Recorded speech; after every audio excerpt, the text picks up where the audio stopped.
Let's welcome him, Mr. Avinash Patel, President of Gyan Manjari Innovative University, Bhavnagar. Sir, તમે મને એમ કહો કે અત્યારની જે એજ્યુકેશન સિસ્ટમ છે એમાં અત્યારના છોકરાઓને ભણવું નથી ગમતું. આજે કોઈ પણ વસ્તુ હોય કે જ્યાં આગળ તમારે માઇન્ડ એપ્લાઇડ કરીને થોડું સ્ટ્રેસ ક્રિએટ થાય એટલે એ તમને વસ્તુ ગમે નહીં. તમને શું લાગે છે કે એઆઈ નો જે ટ્રેન્ડ ચાલે છે એ અને આપણી એજ્યુકેશન સિસ્ટમ અત્યારે જે સિલેબસ ચાલી રહ્યો છે આ બંનેનો ગેપ આપણે કઈ રીતે ફીલ કરીશું? તો એનો આન્સર એવો છે કે એજ્યુકેશન એવી વસ્તુ છે કે એના થ્રુ એનું માઇન્ડ ડેવલપ કરવાનું કામ કરે છે. તો હવે આ બંને ફેમિલીના ડિફરન્સીસ વચ્ચે એજ્યુકેશન છે એ ઓનલી રિચ લોકો માટે જ છે, સારું એજ્યુકેશન? એટલે મને એવું નથી લાગતું કે સ્ટુડન્ટને જો ભણવાની અંદરથી ઈચ્છા હોય તો આ ઇકોનોમિકલ ફેક્ટર છે એને કોઈ જગ્યાએ અફેક્ટ કરે. તો તમને આ જે તમારો પ્રોગ્રામ છે એમાં તમને ક્યાંક ને ક્યાંક ગવર્મેન્ટના સપોર્ટની જરૂર લાગે છે? જ્ઞાન મંજરી વેરી ફર્સ્ટ યુનિવર્સિટી હશે જેણે આવું કોઈ કોલેબોરેશન કર્યું છે કે ફોરેન એજ્યુકેશન અહીંયા રહીને, અને અમારે ત્યાં ભણતા હોય એવા સ્ટુડન્ટ એવા સ્કિલ બેઝ પ્રિપેર થાય, કાં તો એ એન્ટરપ્રેન્યોર સારા બને અથવા તો એ એમ્પ્લોયી સારા. હવે છેલ્લે મને તમને એ પૂછવું છે કે જ્ઞાન મંજરી યુનિવર્સિટી જે આટલું સરસ મજાના સ્ટુડન્ટ્સને ટ્રેનિંગ આપે છે, તો ઇફ કોઈ સ્ટુડન્ટને ત્યાં એડમિશન લેવું હોય તો આપણા ત્યાં બેસ્ટ જે કોર્સીસ અથવા તો ડિગ્રીઝ છે જેમાં એક્સપર્ટીઝ છે જ્ઞાન મંજરીનું, એ કયા કયા છે? Education is not for a preparation of life, but education is life itself. Hello everyone, my name is Priya Saraiya. Welcome to yours podcast. આજના પોડકાસ્ટમાં આપણે વાત કરીશું ઇન્ડિયન એજ્યુકેશન સિસ્ટમ વિશે, એમાં જે ચેલેન્જીસ છે એના વિશે, અને એજ્યુકેશન સિસ્ટમે અત્યારનો જે ટ્રેન્ડ છે, જે રીતે સમય આગળ વધી રહ્યો છે એને ઇન્કોર્પોરેટ થઈને કયા કયા ચેન્જીસ લાવવા જોઈએ એ તરફના વિઝનની આપણે વાત કરીશું. અને આના વિશે વાત કરવા માટે આજે આપણી સાથે છે Mr. Avinash Patel, President of Gyan Manjari Innovative University, Bhavnagar, and MD of Gyan Manjari Group. Let's welcome him. So, કેમ છો અવિનાશ ભાઈ? મજામાં. Welcome to yours podcast. Thank you. નમસ્કાર. આજે આપણે વાત કરવાની છે એજ્યુકેશન સિસ્ટમની.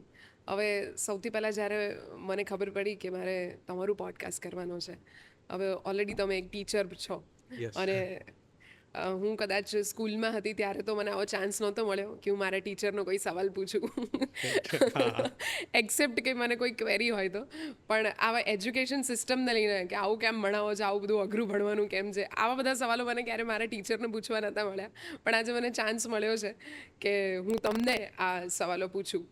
તો સર, તમે મને એમ કહો કે અત્યારની જે એજ્યુકેશન સિસ્ટમ છે એમાં અત્યારના છોકરાઓને ભણવું નથી ગમતું. જ્યારે હું પણ ભણતી હતી કે અત્યારના પણ જે છોકરાઓ ભણે છે તો એમને હજી પણ ભણવા પ્રત્યે જે થોડો અણગમો છે કે નથી મજા આવતી, આ બધું બોરિંગ લાગે છે.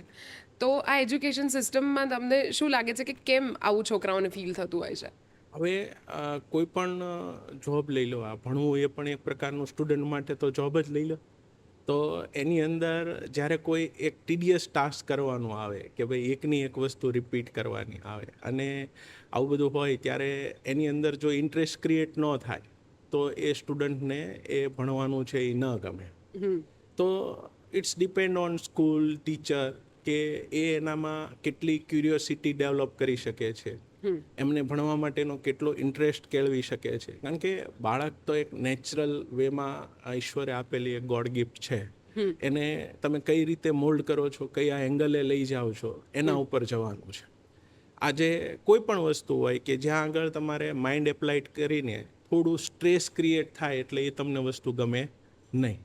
તો એજ્યુકેશનમાં પણ અત્યારે એવું થાય કે સ્કૂલની અંદર સ્ટુડન્ટને 6-7 કલાક ભણાવે, પછી એનું ફોલોઅપ લે, પછી એનું હોમવર્ક ચેક કરે, એટલે એક રિસ્પોન્સિબિલિટી જ્યાં ક્રિએટ થાય ત્યાં આગળ થોડુંક છે એ અણગમો થાય એવું બની શકે. પણ જો ટીચર્સ પ્રોપર હોય, સ્કૂલની સિસ્ટમ છે એવા પ્રકારની હોય કે સ્ટુડન્ટની અંદર આ બધી વસ્તુમાં ઇન્ટરેસ્ટ ક્રિએટ કરાવી શકે, તો એ મને એવું નથી લાગતું કે બાળકોને એની અંદર વધારે કંટાળો આવે અથવા તો ન ગમે એવું થઈ શકે. કરેક્ટ. હવે એજ્યુકેશન સિસ્ટમ આપણે જો ઓબ્ઝર્વ કરીએ તો પહેલાંના સમયમાં જે ગુરુ શિષ્ય પરંપરાથી જે શરૂઆત થઈ, પણ જો વધારે ધ્યાનથી આને સમજીએ તો વાત એવી છે કે જેમ જેમ સમય આગળ ગયો એમ એજ્યુકેશન સિસ્ટમ ચેન્જ થઈ છે. પણ છેલ્લા થોડા સમયથી એવું લાગે છે કે જે રીતે ટ્રેન્ડ વધી રહ્યા છે, કે જે રીતે ટેકનોલોજીસ વધી રહી છે, એ રીતે ક્યાંક ને એજ્યુકેશન સિસ્ટમ એનાથી 2 પગલાં હજી પણ થોડી પાછળ ચાલતી એવું લાગે છે? જેમ કે અત્યારે આપણે વાત કરીએ તો એઆઈ જનરેટેડ બધું જ થવા લાગ્યું છે એમ, અને એજ્યુકેશનમાં હજી એ મેથ્સ સાયન્સની જે વસ્તુઓ છે એ ભણાવવામાં આવે છે, અને છોકરાઓ મોબાઈલમાં કંઈક અલગ જ વસ્તુ જોવે છે ને ભણવામાં કંઈક અલગ જ વસ્તુ છે. તો ઘણી વાર તો એવું થાય કે છોકરાઓ રિલેટ જ નથી કરી શકતા. તો as a visionary for the education, તમને શું લાગે છે કે એઆઈનો જે ટ્રેન્ડ ચાલે છે એ અને આપણી એજ્યુકેશન સિસ્ટમ અત્યારે જે સિલેબસ ચાલી રહ્યો છે, આ બંનેનો ગેપ આપણે કઈ રીતે ફીલ કરીશું? હવે એઆઈ અને એજ્યુકેશન સિસ્ટમ આમ તો રિવોલ્યુશનરી જ્યારે એજ્યુકેશનમાં અને સોશિયલી સમાજની અંદર ચેન્જ આવ્યા ત્યારે એ ગેપને ફૂલફિલ કરવાનું કામ અને સ્ટુડન્ટને એ રીતે અપગ્રેડ કરવાનું કામ એજ્યુકેશન સિસ્ટમ દ્વારા જ થાય. તો એ સેન્સની અંદર જોવા જઈએ તો અત્યારે એઆઈનો ટ્રેન્ડ છે, પણ એઆઈના જેટલી પોઝિટિવ સાઈડ છે એટલું જ સામે એના નેગેટિવ સાઈડ પણ છે. જસ્ટ તમે એઆઈની વાત કરી એટલે હમણાં જ મેં એક આઈ થિંક ઇન્ડિયા ટીવી ઉપર એક કોન્ક્લેવ હતી, અને એની અંદર ઓક્સફર્ડ યુનિવર્સિટીના એક રિસર્ચર એક્સપર્ટ આવેલા, અને એનું એઆઈ ઉપર જ લેક્ચર હતું. તો એમણે એક પ્રેક્ટિકલ એક્સપેરિમેન્ટ કર્યો કે એણે એક ગ્રુપ સ્ટુડન્ટનું એવું બનાવ્યું કે જેની અંદર એ સ્ટુડન્ટને એવી રીતે કરિક્યુલમ આપ્યો ભણવા માટે કે તમારે એઆઈનો ઉપયોગ કરવાનો છે, જ્યાં જરૂર પડે ત્યાં તમે એઆઈનો ઉપયોગ કરી અને આ સિલેબસને તમારે અન્ડરસ્ટેન્ડ કરવાનો છે, અને એના બેઝ તમે એક્ઝામ લઈશું. એક ગ્રુપ એવું બનાવ્યું કે જેની અંદર એને એઆઈ રિસ્ટ્રિક્ટેડ કર્યું. તમે ખાલી એક ઇન્ફોર્મેશન માટે ગૂગલનો ઉપયોગ કરી શકો, બટ એઆઈનો ઉપયોગ કરી ના શકે. તો બંનેને આફ્ટર 6 મંથ જ્યારે એ અભ્યાસક્રમ જે એને ભણાવ્યો એની એક્ઝામ ને એ બધું કન્ડક્ટ થયું, તો એઆઈવાળા સ્ટુડન્ટ હતા એમણે ફાસ્ટલી જે ક્વેશ્ચન હતા એના સોલ્યુશન એમણે આપ્યા. જેમણે ઇન્ફોર્મેટિવ ભણ્યા હતા જે સ્ટુડન્ટ, એમના જે આન્સર હતા એમાં થોડો એમણે સમય લીધો, પણ એનાથી આગળ જઈ અને જે સિલેબસનો એણે અભ્યાસ કર્યો હતો એના ઉપર જ્યારે એમણે લોજિકલ ક્વેશ્ચન કર્યા, એપ્લાઇડ ક્વેશ્ચન કર્યા, ત્યારે એઆઈવાળા સ્ટુડન્ટ ત્યાં સ્ટોપ થઈ ગયા. ઓકે. અને જેમણે ઇન્ફોર્મેટિવ અથવા તો પોતાની જાતે ભણવાની કોશિશ કરી હતી એમનું લોજિક વધારે ડેવલપ થયેલું. એટલે એવા સ્ટુડન્ટ છે એની અંદર એમણે સારું પરફોર્મ કર્યું. તો એટલું તો ફિક્સ છે કે એઆઈ છે એ તમે જે કંઈ ક્વેશ્ચન કરો અથવા તો જે કંઈ ઇન્ફોર્મેશન માગો એ એના લોજિકથી કેલ્ક્યુલેટ કરીને તમને ડાયરેક્ટ આન્સર આપે છે. જ્યારે નોર્મલ વેમાં તમે શું કરો છો, તમારું માઇન્ડ એપ્લાય કરો છો અને એના બેઝ તમે આન્સર શોધવાની કોશિશ કરી રહ્યા છો. એટલે સ્વાભાવિક છે કે એજ્યુકેશન સિસ્ટમનો આમ તમે જોવા જાઓ તો તમે 1 to 12 જે ભણ્યા એમાં મેથ્સ ભણ્યા કે સાયન્સ ભણ્યા એ તમે અત્યારે પ્રેક્ટિકલ લાઈફમાં કઈ જગ્યાએ ઉપયોગ કરો છો, ક્યાં તમારે મેથ્સના અવયવો આવ્યા? એ જ ક્વેશ્ચન છે. હા, તો એનો આન્સર એવો છે કે એજ્યુકેશન એવી વસ્તુ છે કે સ્ટુડન્ટ જ્યારે એ મેથેમેટિક્સ ભણશે, સાયન્સ ભણશે કે કોઈ સાહિત્ય ભણશે કે હિસ્ટ્રી ભણશે, એના થ્રુ એનું માઇન્ડ ડેવલપ કરવાનું કામ કરે છે, એનું લોજિક ડેવલપ કરવાનું કામ કરે છે. એ જ્યારે પ્રેક્ટિકલ લાઈફમાં એમની સામે જ્યારે કોઈ પડકાર આવશે, કોઈ ક્વેશ્ચન આવશે, ત્યારે એ જે એનું લોજિક ડેવલપ થયું હશે એના થ્રુ એનું સોલ્યુશન કાઢવાની કોશિશ કરશે. ડાયરેક્ટલી એ થિયરી કે એક્ઝામ્પલ તમારે પ્રેક્ટિકલી ભણવાના નથી આવવાના.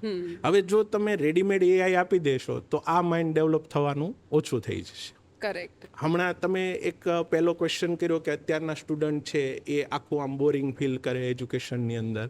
તો આજથી 15-20 વર્ષ પહેલાં જ્યારે મોબાઈલ નહોતો ત્યારે શું કરતા હતા બાળકો? સોસાયટીમાં રમવા જતા હતા, ગ્રાઉન્ડ ઉપર રમવા જતા હતા.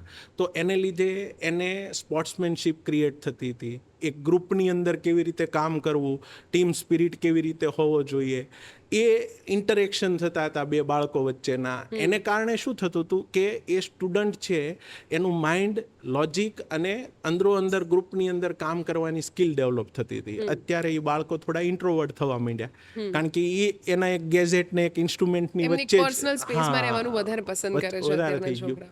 એટલે મેં કીધું એમ એઆઈથી તમે નો ડાઉટ થોડી સ્પીડથી તમે તમારા સોલ્યુશન મેળવી શકવાના, તમે ઇન્ફોર્મેશન સ્પીડથી મેળવી શકવાના, પણ પછી એના કારણે એવું થશે કે જે માણસ છે એનું માઇન્ડ જે અત્યારે એપ્લાય કરી રહ્યા છે, ડેવલપ થઈ રહ્યું છે, એ થોડું ઘટશે. તો અલ્ટિમેટલી આનો મતલબ એ જ નીકળ્યો કે એઆઈ જે છે હ્યુમન માઇન્ડ બની રહ્યું છે એમ. તો એ જો હ્યુમન માઇન્ડ બની જશે તો હ્યુમન માઇન્ડ શું કરશે? રાઈટ. તો હવે પણ ટ્રેન્ડ તો જે ચાલી જ રહ્યો છે ને એઆઈ જનરેટેડ આગળ બધું થવાનું જ છે, આપણને બધાને જ ખબર છે. તો એજ્યુકેશન સિસ્ટમ પોઝિટિવલી એઆઈ ટ્રેન્ડનો કયા એવા ફેક્ટર્સ છે જે આનું યુઝ કરી શકશે in terms of education infrastructure, યા તો પછી તમે જે સરસ મોડ્યુલ પર કામ કરો છો કે you are providing the curriculum and well train faculties to the schools, તો આમાં તમે એઆઈનો ક્યાં યુઝ કરશો? એઆઈનો ઉપયોગ તો અત્યારે થઈ જ રહ્યો છે, પણ મારો ત્યાં ક્વેશ્ચન હતો કે 100% એઆઈ ઉપર કોઈ દિવસ એજ્યુકેશન સિસ્ટમ જઈ શકવાની નથી. એને એક સપોર્ટિંગ ટૂલ તરીકે તમે ઉપયોગ કરી શકો. કે જ્યાં આગળ અત્યાર સુધી એવું થતું હોય કે તમે 10-15 રેફરન્સ બુકને ખોળો અને કોઈક આન્સર મળવાનો હોય, એ તમને ડાયરેક્ટલી જવાબ મળી જવાનો છે, પણ પછી એના ક્વેશ્ચનના સોલ્યુશન માટે તો સ્ટુડન્ટ અને ટીચર બંને વર્ક કરવાનું જ આવવાનું છે.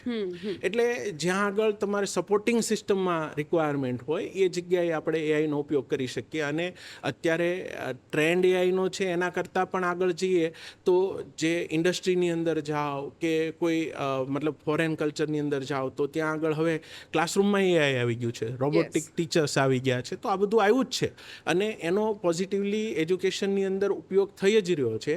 પણ આપણે એને એટલું ડિફરન્શિએટ કરવાનું છે કે એનો ઉપયોગ કરી અને આપણે સ્ટુડન્ટને પહેલાં કરતાં કેમ વધારે ડેવલપ કરી શકીએ, એના થ્રુ આપણે એઆઈનો ઉપયોગ કરીએ. સો ઇફ જો ટીચર્સ રોબોટિક ટીચર્સ હશે તો જે રિયલ ટીચર્સ છે એમનો પણ રોલ ત્યાં રહેશે?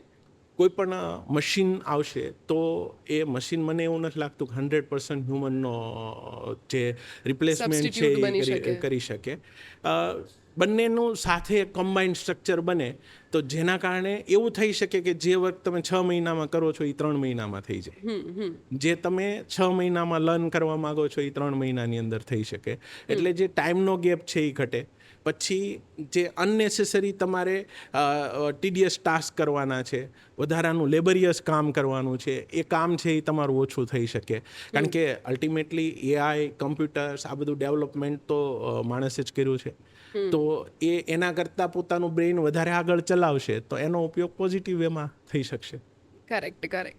સો ઉપરથી ટીચર્સને એઆઈની સાથે પણ કામ કરવાની એટલી જ મજા આવશે. ઘણા બધા જે પહેલાના ટીચર્સ પેલું ચાર્ટ પેપર્સ બનાવવાના બધું જે અમારા ટાઈમે જોયું છે, તો એ બધું ઘટીને ડાયરેક્ટલી થ્રુ ધ એપ્સ એને એવી રીતે કરી શકે. અત્યારે આવી જ ગયું છે. ધારો કે હું અત્યારે એક સાથે 36 સેન્ટરની અંદર કામ કરી રહ્યો છું, તો ત્યાં આગળ મેં આવું જ એક સિસ્ટમને ડેવલપ કરેલી છે કે જેની અંદર દરેક જગ્યાએ સેમ લેક્ચર ડિલિવર થાય. દરેક જગ્યાએ અમે એક લેક્ચરને પ્લાનિંગ કરી અને એવી રીતે આપેલા છે કે દરેક ટીચર્સને એનું પ્રેઝન્ટેશન પેરેલલ મળી જતું હોય, એમાં એ એડિટિંગ કરીને ક્લાસરૂમમાં ભણાવે. તો એક સરખી સિસ્ટમ એક દરેક જગ્યાએ અમારે ઇન્ટ્રોડ્યુસ કરવા માટે થઈ અને એક વન ટાઈપ ઓફ સોફ્ટવેર કયો કે એઆઈ કયો કે કોમ્પ્યુટર કયો, એનો જ ઉપયોગ કરીને અત્યારે ચાલી રહ્યા છીએ. કરેક્ટ.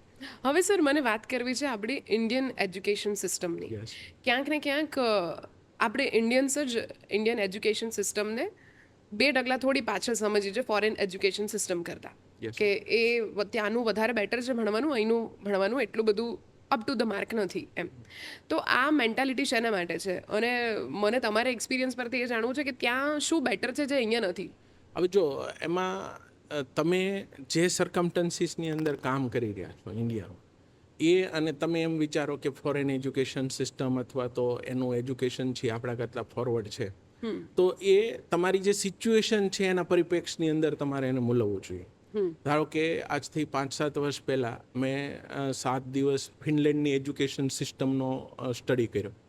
આમ અત્યારે વર્લ્ડમાં જોવા જાઓ તો સૌથી સારી એજ્યુકેશન સિસ્ટમ કહી શકાય તો એ ફિનલેન્ડની આપણે જનરલી ગણાતી હોય છે.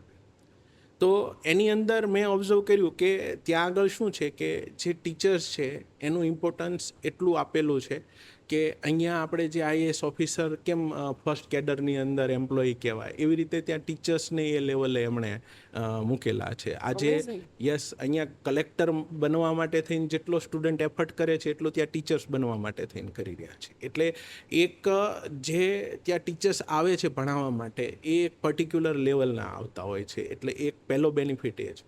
બીજું એમનું એવું છે કે જે ટીચર સ્ટુડન્ટ રેશિયો છે એ એની પોપ્યુલેશન ઓછી હોવાને કારણે એ મેન્ટેન કરી શકે છે. આજે 50-60 લેક્સની પોપ્યુલેશનની અંદર એમને કામ કરવાનું છે ને આપણે 140 CRની અંદર કામ કરવાનું છે. એટલે એ બે વેરિએશન છે. બીજી વસ્તુ એ છે કે એમણે જે ઇન્ફ્રાસ્ટ્રક્ચર બનાવ્યું છે, ટીચર સ્ટુડન્ટ રેશિયો છે, એને કારણે એ સ્ટુડન્ટ ઉપર 1-to-1 વર્ક કરી શકે છે, એક સ્ટુડન્ટ સાથે કામ કરી શકે છે. એને કારણે થોડું સ્ટુડન્ટ ઉપર ધ્યાન વધારે અપાવવાને કારણે સ્ટુડન્ટનું ડેવલપમેન્ટ છે એ વધારે થાય છે. મેઇન પાર્ટ એ છે કે એમની સોશિયલી જે ત્યાં આગળ વર્ક કલ્ચર છે એવા પ્રકારનું છે કે ત્યાં આગળ પ્લમ્બર છે એની જોબને પણ એટલી રિસ્પેક્ટથી જોવામાં આવે છે અને ડૉક્ટરની જોબને પણ એટલી જ રિસ્પેક્ટથી જોવામાં આવે છે. સાચી વાત છે. એટલે એનો સ્ટુડન્ટ છે એ આજે પ્લમ્બર બન્યા હોય કે કાર્પેન્ટર બન્યા હોય તો એ ડાયરેક્શનમાં જવામાં એને ઇન્ટરેસ્ટ જાગે છે. અહીંયા આગળ આપણે એવું સમજીએ છીએ કે આ જોબ છે એ થોડી નીચી છે એટલે લોકો એ દિશામાં જતા નથી. એને કારણે શું થઈ જાય કે જે ટ્રેન્ડિંગમાં હોય એ બાજુ એક ક્રાઉડ ભેગું થઈ જાય અને ત્યાં અનનેસેસરી કોમ્પિટિશન બિલ્ડઅપ થાય અને એ કોમ્પિટિશન જ્યાં હેવી કોમ્પિટિશન આવે ત્યાં આગળ બધા પ્રકારની બદીઓ અંદર એન્ટર થવાની છે કે શોર્ટકટ અખત્યાર કરશે લોકો કે બીજી કોઈ રીતે ત્યાં જવાનો પ્રયત્ન કરશે. એટલે આ બધા પરિપ્રેક્ષની અંદર તમે જુઓ તો એજ્યુકેશન સિસ્ટમ ત્યાં બેટર હોવાના રીઝન્સ આ બધા છે. હવે ઘણા બધા ફેક્ટર એવા પણ છે કે ધારો કે હું જ્યારે 7 વર્ષ પહેલાં ગયો હતો ત્યારે ત્યાં આગળ મેં એ સ્ટડીમાં જોયું હતું કે એના દરેક સ્ટુડન્ટ પાછળ એવરી યર 11,000 યુરો ખર્ચ કરી રહ્યા હતા 7 વર્ષ પહેલાં. ઓકે.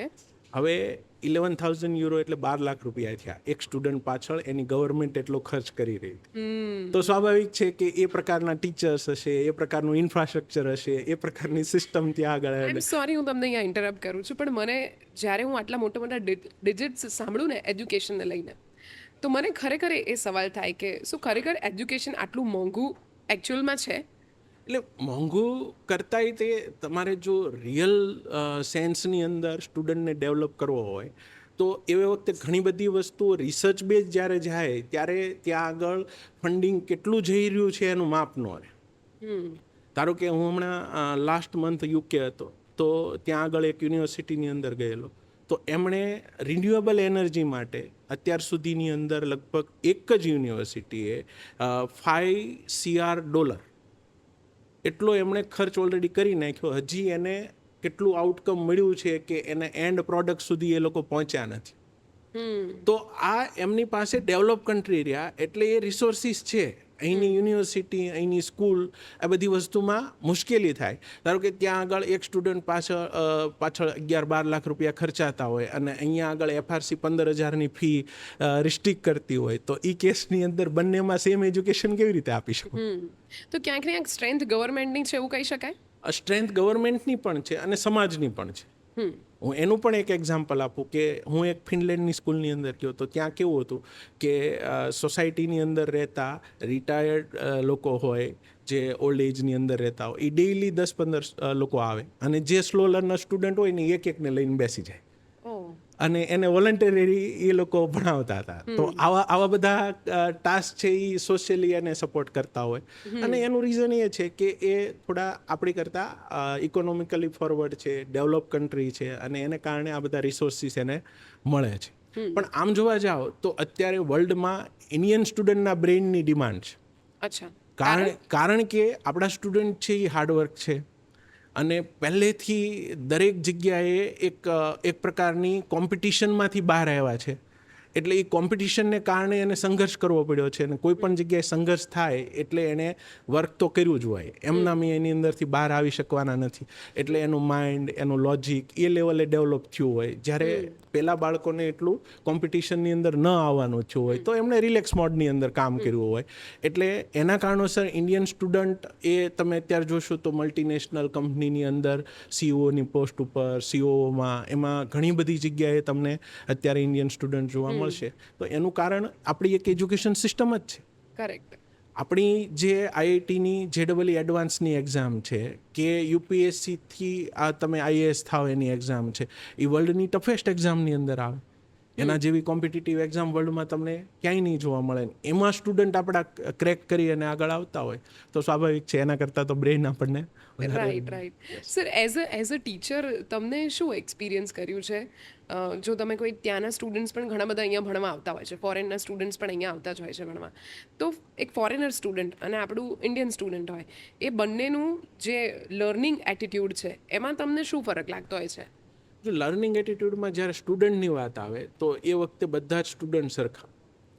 તમે ટીચર્સ એની પાછળ કેવો ઇન્ટરેસ્ટ ક્રિએટ કરાવડાવો છો એના ઉપર જતું હોય. નો ડાઉટ એનો સમાજ છે એ થોડો ડિસિપ્લિન વેની અંદર વર્ષોથી ચાલી રહ્યો છે, એટલે તમને આપણા સ્ટુડન્ટ કરતાં એમનું પરફેક્શન, એમની ડિસિપ્લિન છે, એનું ઓબ્ઝર્વેશન થોડું વધારે સારું મળે. પણ આપણા સ્ટુડન્ટને એક અલગ એક્સપિરિયન્સ છે. એને એક દેખાઈ ગયેલું છે કે મારે ધારો કે અત્યારે JEEની અંદર 15 લાખ સ્ટુડન્ટે એક્ઝામ આપી. હવે આઈઆઈટી જે સારી આઈઆઈટી કહી શકાય, જૂની આઈઆઈટી જે 7-8 છે એનો ટ્રેન્ડ છે, એની 8,000 સીટ છે.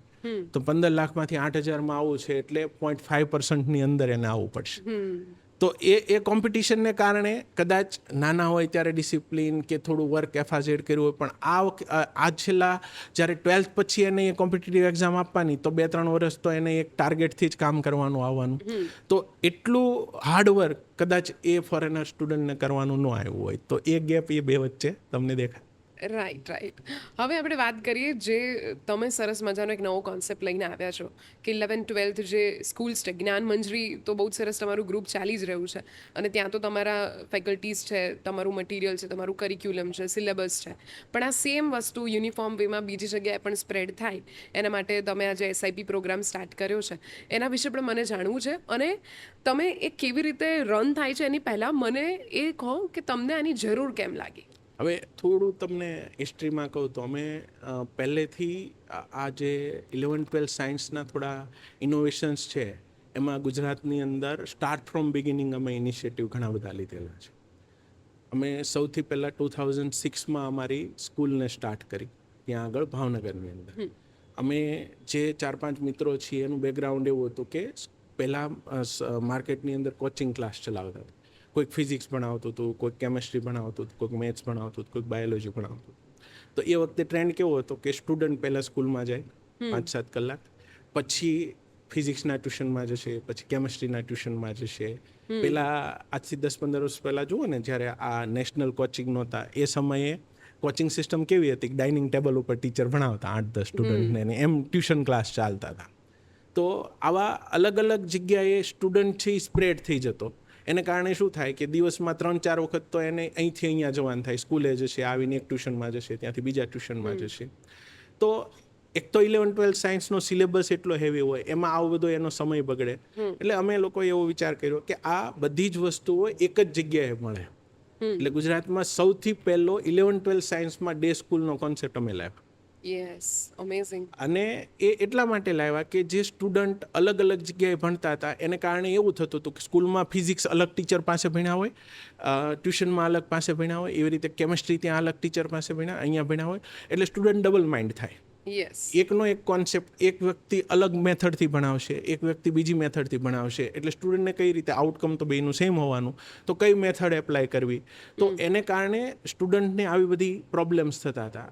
એટલે અમે શું કર્યું કે એક જ પ્લેટફોર્મ ઉપર સોલ્યુશન એવું આપી દીધું કે ત્યાં ટ્યુશન પણ આવી જાય અને સ્કૂલ પણ આવી જાય. એટલે ડે સ્કૂલની અંદર અમે એવું કર્યું કે સ્ટુડન્ટ પહેલાં સવારમાં આવે, એક લેક્ચર ભણે, પછી 2-2.5 કલાક એને સેલ્ફ સ્ટડી આપ્યું હોય એમાં એનું કામ કરશે, જે લેક્ચર ભણ્યા છે એને પ્રિપેર કરશે, પછી લંચ કરશે, ત્યાર પછી બીજું લેક્ચર આવશે, અગેન એને તૈયાર કરશે. એટલે આજના દિવસમાં જેટલું ભણાવવામાં આવ્યું હોય એ બધું જ પ્રિપેર કરીને ઘરે જાય સ્ટુડન્ટ. ઓકે. અને એક જ જગ્યાએ એ વસ્તુ થાય. એટલે પછી એને ઘરે જઈને ફરીથી બુક્સ ઓપન કરવાની જરૂર, એટલે પછી જે વધારાનું કામ આપ્યું હોય એ કરવાનું રહે, પણ ઓછી રહે. અને જેટલું કામ થાય એ 100% એફિશિયન્સીથી એમનું કામ થઈ શકે. તો સૌથી પહેલાં અમે આ કોન્સેપ્ટ લાવ્યા તો પહેલા જ વર્ષે અમને એમનું રિઝલ્ટ મળ્યું. અમારી પાસે 85 સ્ટુડન્ટ હતા, એમાંથી બોર્ડમાં ફર્સ્ટ સ્ટુડન્ટ અમારો આવ્યો, ત્યારે બોર્ડમાં રેન્ક આપતા હતા, અને ટોપ 10ની અંદર 6 સ્ટુડન્ટ અમારા આવ્યા. because of this concept. પછી આખા ગુજરાતની અંદર આ કોન્સેપ્ટ સ્પ્રેડ થયો અને લગભગ ડે સ્કૂલ 11-12 સાયન્સમાં 5-7 વર્ષમાં બધે આગળ આવી ગઈ. પછી બીજો આવો ચેન્જ આવ્યો 2011-12માં JEE ઇન્ટ્રોડ્યુસ થઈ. તો એ વખતે પણ અમે ઇનિશિયેટિવ લીધું. તો ત્યારે પણ ગુજરાતના જે ટોપ સ્ટુડન્ટ હતા એમાં એનું રિઝલ્ટ અમે પ્રોડ્યુસ કર્યું. ત્યાર પછી 2016ની અંદર નીટ કમ્પલસરી થઈ. તો એ વખતે પણ અમે સપોઝ જૂનની અંદર એનાઉન્સમેન્ટ થયું કે નેક્સ્ટ યર નીટ છે એ કમ્પલસરી લેવાની છે. હવે ચેલેન્જ કઈ હતી કે નીટની અંદર 11-12 બંનેનો સિલેબસ હતો. ઓકે. અને 12થમાં જૂનમાં એનાઉન્સમેન્ટ થયું તો એમની પાસે તો એક જ વર્ષ હતું. 11 સ્ટુડન્ટને ફરીથી રિપીટ કરાવવું, 12th કરાવવું, આવું બધું હતું. છતાં એ વખતે પણ નેશનલ લેવલના કોચિંગની સાથે કોમ્પિટિશન સીધી ઊભી થઈ ગઈ. એમ છતાં ત્યારે ગુજરાત ફર્સ્ટ અમારો સ્ટુડન્ટ આવ્યો, ઓલ ઇન્ડિયા લેવલે 29th રેન્ક અમારા સ્ટુડન્ટનો આવ્યો. પછી અમને એવું લાગ્યું કે જો આ સિસ્ટમને આપણે આખા ગુજરાતની અંદર સારી રીતે સ્પ્રેડ કરીએ તો ભાવનગર તો કેટલાક સ્ટુડન્ટ આવવાના, તો બધા સ્ટુડન્ટને આનો લાભ મળે અને મેક્સિમમ સ્ટુડન્ટ છે એ આપણા ગુજરાતના છે, ગુજરાતી લેંગ્વેજની અંદર ભણતા સ્ટુડન્ટ છે. અને નેશનલ લેવલે એને એક મર્યાદા આવે કે એ ટીચર્સ બધા હિન્દી લેંગ્વેજવાળા હોય, મીડિયમ ઇંગ્લિશવાળા હોય, તો ગુજરાતી સ્ટુડન્ટને આનો બેનિફિટ મળે, એ એક ઓબ્જેક્ટિવ હતો. અને આપણા સ્ટુડન્ટ અને આપણા પેરેન્ટ્સ હોય તો એ કલ્ચરલી આપણી સાથે મેચ થયેલા હોય. તો એ કેસની અંદર અમે વિચાર્યું કે આ કોન્સેપ્ટને આખા ગુજરાતમાં લઈ જવો. એટલે અમે એક સિસ્ટમને આખી કમ્પ્યુટરાઇઝ સિસ્ટમાઇઝ કરી કે દરેક સબ્જેક્ટને પ્લાનિંગની અંદર મૂક્યો. મુખ્યત્વે તમે જોવા જાઓ તો એજ્યુકેશન સિસ્ટમ શું હોય, તો એમાં 5-7 વસ્તુઓ હોય. એક ટીચિંગ, સેકન્ડ તમે એની પાસેથી કામ કેવું કરાવો છો, હોમવર્ક, એસાઇનમેન્ટ ને એ બધી વસ્તુ. આ બધું થઈ જાય પછી એના ડાઉટ સોલ્વ થવા જોઈએ, તો ડાઉટ સોલ્યુશનની સિસ્ટમ. ત્યાર પછી એનું ટેસ્ટિંગ થવું જોઈએ, તો એ ટેસ્ટ લ્યો એટલે સ્ટુડન્ટનું ઇવેલ્યુશન થાય. ઇવેલ્યુશન પછી સ્ટુડન્ટ સાથે તમારે બેસવું પડે કે તારે ટેસ્ટની અંદર ક્યાં ક્યાં લેકિંગ આવ્યું છે. એના ઉપરથી તમે સ્ટુડન્ટનું 1 by 1 ઇવેલ્યુશન કરો કે એને અપગ્રેડેશન માટે શું કરવું પડે. તો ઇવેલ્યુશન થાય, કાઉન્સેલિંગ થાય, ત્યાર પછી એનું રીટીચિંગ થાય, અને પછી એક આખી સાયકલ જો તમે પૂરી કરાવો તો સ્ટુડન્ટને તમે 360 ડિગ્રી કવરઅપ કરી શકો. એટલે આ જે 5-7 પાસાઓ છે એને આખા સિસ્ટમાઇઝ કર્યા. એક તો સિલેબસને સિસ્ટમાઇઝ કર્યો. સિલેબસ સિસ્ટમાઇઝ થયો પછી દરેક લેક્ચરના પ્લાનિંગ કર્યા. દરેક લેક્ચરને અમે પીપીટી ફોર્મેટની અંદર આપ્યો. એટલે કોઈ પણ સેન્ટર ઉપર કોઈ ટીચર ભણાવવા જાય તો આ જ પીપીટીથી એને ભણાવવાનું છે. એટલે એને કારણે શું થઈ જાય કે એની પાસે એક ફોર્મેટ આવી ગયું. પછી ટીચર્સ ટ્રેનિંગ પ્રોગ્રામ એવા પ્રકારના બનાવ્યા કે બધી જગ્યાએ યુનિફોર્મલી ચાલે. એમાં કોઈ જગ્યાએ અમારો એવો આશય નથી હોતો કે ટીચર્સને અમે ટ્રેન કરી દઈએ, કારણ કે આજે કોઈ ટીચર 11-12 સાયન્સ ભણાવી રહ્યા છે તો એ કેસની અંદર એને સબ્જેક્ટ નો આવડતો એવું તો ન જ હોય. ખાલી એક સિસ્ટમ એવી બને કે હવે એજ્યુકેશન સિસ્ટમમાં એવું નથી રહ્યું કે તમે ક્લાસરૂમની અંદર કોઈ લેક્ચર ડિલિવર કરી દીધો એટલે ત્યાં પૂરું થઈ ગયું. તમારે ત્યાં સુધી મેક શ્યોર કરવું પડે કે તમે જે લેક્ચર ડિલિવર કર્યો છે એ સ્ટુડન્ટને કેટલું આવડ્યો છે, એને કેટલું તૈયાર કર્યું છે, અને પછી એક્ઝામમાં કેટલું પરફોર્મ કરવાનું છે. કરેક્ટ. એટલે સ્ટુડન્ટની પોતાની આખી એકેડેમિક સિસ્ટમ છે એને જો તમે મેનેજ કરી લ્યો તો એ કેસની અંદર સ્ટુડન્ટ છે એ મેક્સિમમ રિઝલ્ટ તમને પ્રોડ્યુસ કરી દે. તો ત્યાં સુધી માઇક્રો લેવલે તમારે લઈ જવું પડે. એટલે એના માટે અમે ટીચર્સ ટ્રેનિંગ પ્રોગ્રામ, ટીચર્સના ડેવલપમેન્ટનું કામ, સાથે સાથે એક યુનિક સ્ટડી મટીરિયલ બનાવી દીધું કે એમાં થિયરી જે બુક્સ હોય એ જ હોય ત્યાં આગળ, પણ એક ઇઝી ફોર્મેટમાં કરી કે જેથી કરીને સ્ટુડન્ટને એ સમજાઈ શકે. પછી બીજું અમે સ્ટડી મટીરિયલની સાથે સાથે એમને તમે જે હમણાં એઆઈની વાત કરતા એ રીતે એક સોફ્ટવેર સપોર્ટ આપ્યો કે જેમાં સ્ટુડન્ટ વિડીયો લેક્ચર પણ જોઈ શકે. સ્ટુડન્ટ છે એ ઓનલાઈન ટેસ્ટ આપે એના ઉપરથી ઓટોમેટિક સોફ્ટવેર દ્વારા ઇવેલ્યુશન થાય કે જ્યારે સ્ટુડન્ટ છે એ આ કોન્સેપ્ટના આન્સર આપે છે ત્યારે મેક્સિમમ ભૂલ કરે છે. ઓકે. તો એ એનું એક ડ્યુરિંગ દેટ જે વિડીયોથી જે લેક્ચર્સ ચાલે છે એમાં ઓટોમેટિક આ એનાલાઇઝ થઈ જાય. વિડીયો લેક્ચરમાં નહીં, જ્યારે ટેસ્ટ ઓનલાઈન આપશે, ધારો કે એમણે 5 વખત ટેસ્ટ આપી તો 5 વખત ટેસ્ટની અંદર સોફ્ટવેર છે એ એનાલિસિસ કરશે કે 5 ટેસ્ટમાં જ્યારે આ કન્ટેન્ટનો ક્વેશ્ચન આવે ત્યારે સ્ટુડન્ટ છે એ રોંગ કરે છે. ઓકે. તો એ એક એનાલિસિસ કરીને આપી દેશે સ્ટુડન્ટનો આ કન્ટેન્ટ વીક છે, તમે હવે એને આ ટીચર્સ ડાયરેક્ટલી એના પર એને વધારે કામ કરાવી શકે. એટલે એ રીતે અમે આખી એકેડેમિક સિસ્ટમ, ત્યાર પછી દરેક લેક્ચર પછી હોમવર્ક શું આપવું એ પણ અમારી સેન્ટ્રલી જ જાય. ટીચર ના ડિસાઈડ કરે કે આજે આ ભણાવેલું છે આટલું હોમવર્ક જવું જોઈએ, આટલા ક્વેશ્ચન એને પ્રેક્ટિસ માટે આપવાના છે, નેક્સ્ટ ડે એના સોલ્યુશન, નેક્સ્ટ ડે એનું ફોલોઅપ. ત્યાર પછી એનું ટેસ્ટના પેપરો પણ સેન્ટ્રલી જાય, એટલે એના રિઝલ્ટ ઉપરથી અમે એનાલિસિસ કરી શકીએ. ઘણી વખત રિઝલ્ટમાં બે વસ્તુ હોય, એક તો સ્ટુડન્ટ વીક હોઈ શકે, બીજું એક એ થઈ શકે કે ત્યાં જો બધા સ્ટુડન્ટનું રિઝલ્ટ વીક આવતું હોય તો તમારે તમારી સિસ્ટમમાં જોવું પડે કે કંઈક ટીચર્સ પણ વીક નથી થતા ને, તો એને અપગ્રેડ કરી શકાય. તો એ સતત ઇવોલ્યુશન એની અંદર ચાલતું હોય. ત્યાર પછી અમે આમાં એવું છે કે 11-12 સાયન્સનો અને કોમ્પિટિટિવ એક્ઝામનો સિલેબસ એટલો મોટો છે. આજે હું તમને એવું કહી શકું કે તમે 11-12 પૂરું કરીને સ્ટુડન્ટ બહાર નીકળે ત્યારે એ જેટલું સાહિત્ય ભણ્યો હોય ને એનું વજન કરો ને તો એ સ્ટુડન્ટ જેટલું થાય. બહુ જોરદાર વાત કીધી છે તમે. તો હવે આટલો મોટો કન્ટેન્ટ એને 3 કલાકની અંદર જ્યારે પેપરની અંદર લખવાનો છે, તો એ વખતે તમારે સ્ટુડન્ટની માનસિક સ્ટેબિલિટી જળવાઈ રહે એ પણ બહુ જરૂરી છે. એટલે સમયાંતરે સ્ટુડન્ટનું મેન્ટલી કાઉન્સેલિંગ કરવું પડે, તો એની માટે ટીચરને ટ્રેન કર્યા હોય, કારણ કે ટીચર સાયકેટ્રિસ્ટ તો હોય નહીં, તો એની સ્ટુડન્ટને કઈ રીતે એને કાઉન્સેલિંગ કરવું આનું ટ્રેનિંગ એમને આપેલી હોય.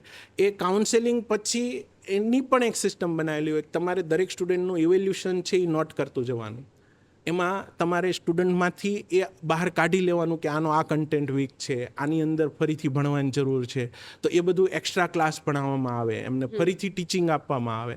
અને જ્યાં સુધી સ્ટુડન્ટ છે એ પૂરેપૂરું અભ્યાસ ન કરી લે અને આપણને મેક શ્યોર ન થાય કે આ હવે એને પરફેક્ટ થઈ ગયું છે, ત્યાં સુધી એના પાછળ રહેવાનું કામ છે એ આખી સિસ્ટમ દ્વારા થઈ શકે.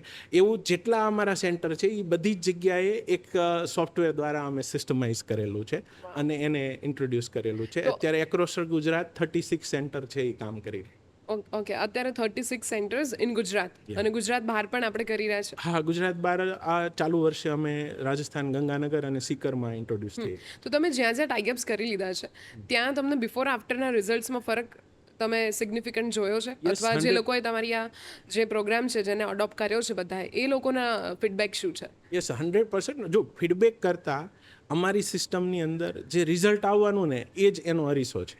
કરેક્ટ. કારણ કે આ પ્રાઇમરી સ્કૂલ તો નથી કે તમે રિઝલ્ટ ઉપરથી ના કહી શકો, કારણ કે દરેક સ્કૂલનું રિઝલ્ટ પોતાનું હોય. અહીંયા આગળ તો એક સેન્ટ્રલ સિસ્ટમ રિઝલ્ટ આપે છે.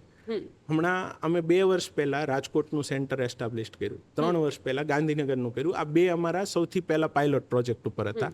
પછીના સેન્ટર તો લાસ્ટ યર આવ્યા છે, એટલે હજી એના રિઝલ્ટ આઉટકમ નથી આવ્યા.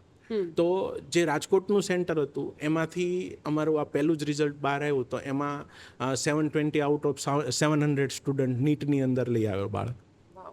જે ત્યાં આગળ કદી પણ 650 અપ રિઝલ્ટ નહોતા લાવી શકતા સ્ટુડન્ટ, એવા સ્ટુડન્ટ ત્યાં રિઝલ્ટ લઈ આવ્યા. ગાંધીનગરની અંદર JEEની અંદર 99 સુધી સ્ટુડન્ટ છે એ પર્સન્ટાઇલની અંદર પહોંચ્યા. તો એ રિઝલ્ટ જ ડિફરન્શિએટ કરે છે કે ત્યાં આગળ એનું આઉટકમ દેખાઈ રહ્યું છે. સુપર. હવે તમને શું લાગે છે કે અત્યારે ઇન્ડિયાને અથવા ગુજરાતને સ્પેશિયલી વાત કરીએ તો ગુજરાતમાં બધા સ્ટુડન્ટ્સને પહેલેથી જ એમ કહેવાય ને કે અહીંના હવામાં જ વ્યાપાર છે, જે રીતે ગુજરાતની એક છાપ છે, તો અહીંના સ્ટુડન્ટ્સનો જનરલી ભણશે, ગમે તેટલું સાયન્સ કરશે, બીજી કોઈ પણ સ્ટ્રીમમાં જશે, કોમર્સ, આર્ટ્સ, પણ અલ્ટિમેટલી એવું હોય કે ભાઈ આપણે તો પોતાનો બિઝનેસ કરવો છે, એન્ટરપ્રેનર્સ બનવું છે એમ. તો તમને શું લાગે છે કે ઇન્ડિયાને વધારે એન્ટરપ્રેનર્સની જરૂર છે કે ગુડ એમ્પ્લોઈઝની જરૂર છે? બંને વસ્તુની રિક્વાયરમેન્ટ છે. ગુડ એમ્પ્લોઈઝ હશે અને સારા એન્ટરપ્રેન્યોર હશે તો ઇન્ડસ્ટ્રી ગ્રો કરશે. એન્ટરપ્રેન્યોર ગમે એટલા સારા હશે અને એમ્પ્લોઈ સારા નહીં હોય તો પણ એની ઇન્ડસ્ટ્રી નથી ચાલી શકવાની. એટલે બંનેની રિક્વાયરમેન્ટ છે. પણ તમે કીધું એક માઇન્ડસેટ છે, ગુજરાતના સ્ટુડન્ટના લોહીમાં વેપાર છે, એટલે ગુજરાતના લોકોના લોહીમાં વેપાર છે, એટલે સ્વાભાવિક છે કે એના ફેમિલીમાંથી, સમાજમાંથી એ ડાયરેક્શન વધારે આવવાની સ્ટુડન્ટને. પણ મારું કહેવું એવું છે કે તમારે કદાચ બાળકને વ્યાપારમાં જ લઈ જવો છે, એમ છતાં તમે અહીંયા ટેસ્ટિંગ તો કરો કે એ કેટલું અભ્યાસ કરી શકે છે, કેવી કોમ્પિટિશન ફેસ કરી શકે છે. કારણ કે અગાઉ પણ મેં તમને વાત કરી એ પ્રમાણે એજ્યુકેશન એ એવી વસ્તુ નથી કે એમાં જે થિયોરિટિકલી તમને જે ભણાવવામાં આવે એ તમે યાદ રાખો અને તમને પ્રેક્ટિકલી કંઈક કામ લાગે.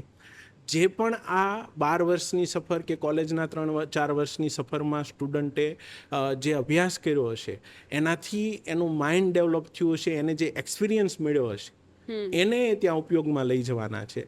તો જે સ્ટુડન્ટ સારું ભણ્યા હશે એ સારો એન્ટરપ્રેન્યોર પણ સારો બનવાનો, અને જે સ્ટુડન્ટે ત્યાં કામ નહીં કર્યું હોય તો એને ઓછો એક્સપિરિયન્સ મળવાનો, તો પણ એ ત્યાં પણ લેકિંગ થવાનું છે.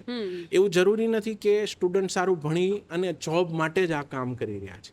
જો એમણે કોલેજની અંદર સ્કિલ બેઝ એજ્યુકેશન સારું મેળવ્યું હશે અથવા તો 1 to 12ની અંદર સ્કૂલિંગ એજ્યુકેશન સારું મેળવ્યું હશે તો આજે એના બિઝનેસમાં પણ એને હેલ્પ કરવાનું છે. કરેક્ટ. તો એ પર્સપેક્ટિવથી પણ સ્ટુડન્ટને આ એજ્યુકેશનની અંદર સારી રીતે ભણવું જરૂરી છે. રાઈટ. હવે એક બીજી વાત જે હું તમને પૂછવા માંગીશ કે સ્પેશિયલી ઇન્ડિયામાં અત્યારે જે રીતે ઇકોનોમિક ગ્રોથ જે થઈ રહ્યો છે આપણો, તો એમાં આવક જે છે મતલબ ઇન્કમ ડિસ્ટ્રીબ્યુશન બહુ જ અનઇવન છે કે ફેમિલીઝ યા તો બહુ જ પુઅર છે યા તો બહુ જ વેલ્ધી ફેમિલી છે એમ. તો હવે આ બંને ફેમિલીના ડિફરન્સીસ વચ્ચે એજ્યુકેશન છે એ ઓનલી રિચ લોકો માટે જ છે, સારું એજ્યુકેશન? નહીં, સારું એજ્યુકેશન બધા સ્ટુડન્ટ માટે છે, એવું નથી કે રીચ લોકો માટે છે. બધા જ ઓપ્શન અવેલેબલ છે. ધારો કે તમારે કોઈ સ્ટુડન્ટને આપણે આ જે તમારો ક્વેશ્ચન છે થોડોક એ તરફ ગયો કે અત્યારે જે પ્રાઇવેટ કોલેજીસ છે, પ્રાઇવેટ સ્કૂલ છે, ત્યાં આગળ ઊંચી ફી હોવાને કારણે જે લોઅર મિડલ ક્લાસના બાળકો છે ત્યાં અભ્યાસ ન કરી શકે, વોટેવર એ. તો અત્યારે જેટલી સેલ્ફ ફાઇનાન્સ સ્કૂલો છે અથવા તો પ્રાઇવેટ કોલેજીસ છે એ બધાની તમે ફીઝનો સ્ટડી કરશો તો અત્યારે એવા પ્રકારની ફીઝ લેવામાં આવી રહી છે કે જે ગુજરાત ગવર્મેન્ટ પર સ્ટુડન્ટ જે સરકારી ખર્ચો કરી રહી છે ગ્રાન્ટેડ સ્કૂલમાં અથવા તો સરકારી કોલેજની અંદર, એના કરતાં સેલ્ફ ફાઇનાન્સ કોલેજ કે સ્કૂલની ફીઝ ઓછી છે. તો એ કેસની અંદર આજે સ્કૂલ ચલાવવા માટે મિનિમમ જે રિક્વાયરમેન્ટ છે એ પ્રમાણેની ફીસ છે એ સ્કૂલ કે college, private school college charge કરી રહી છે.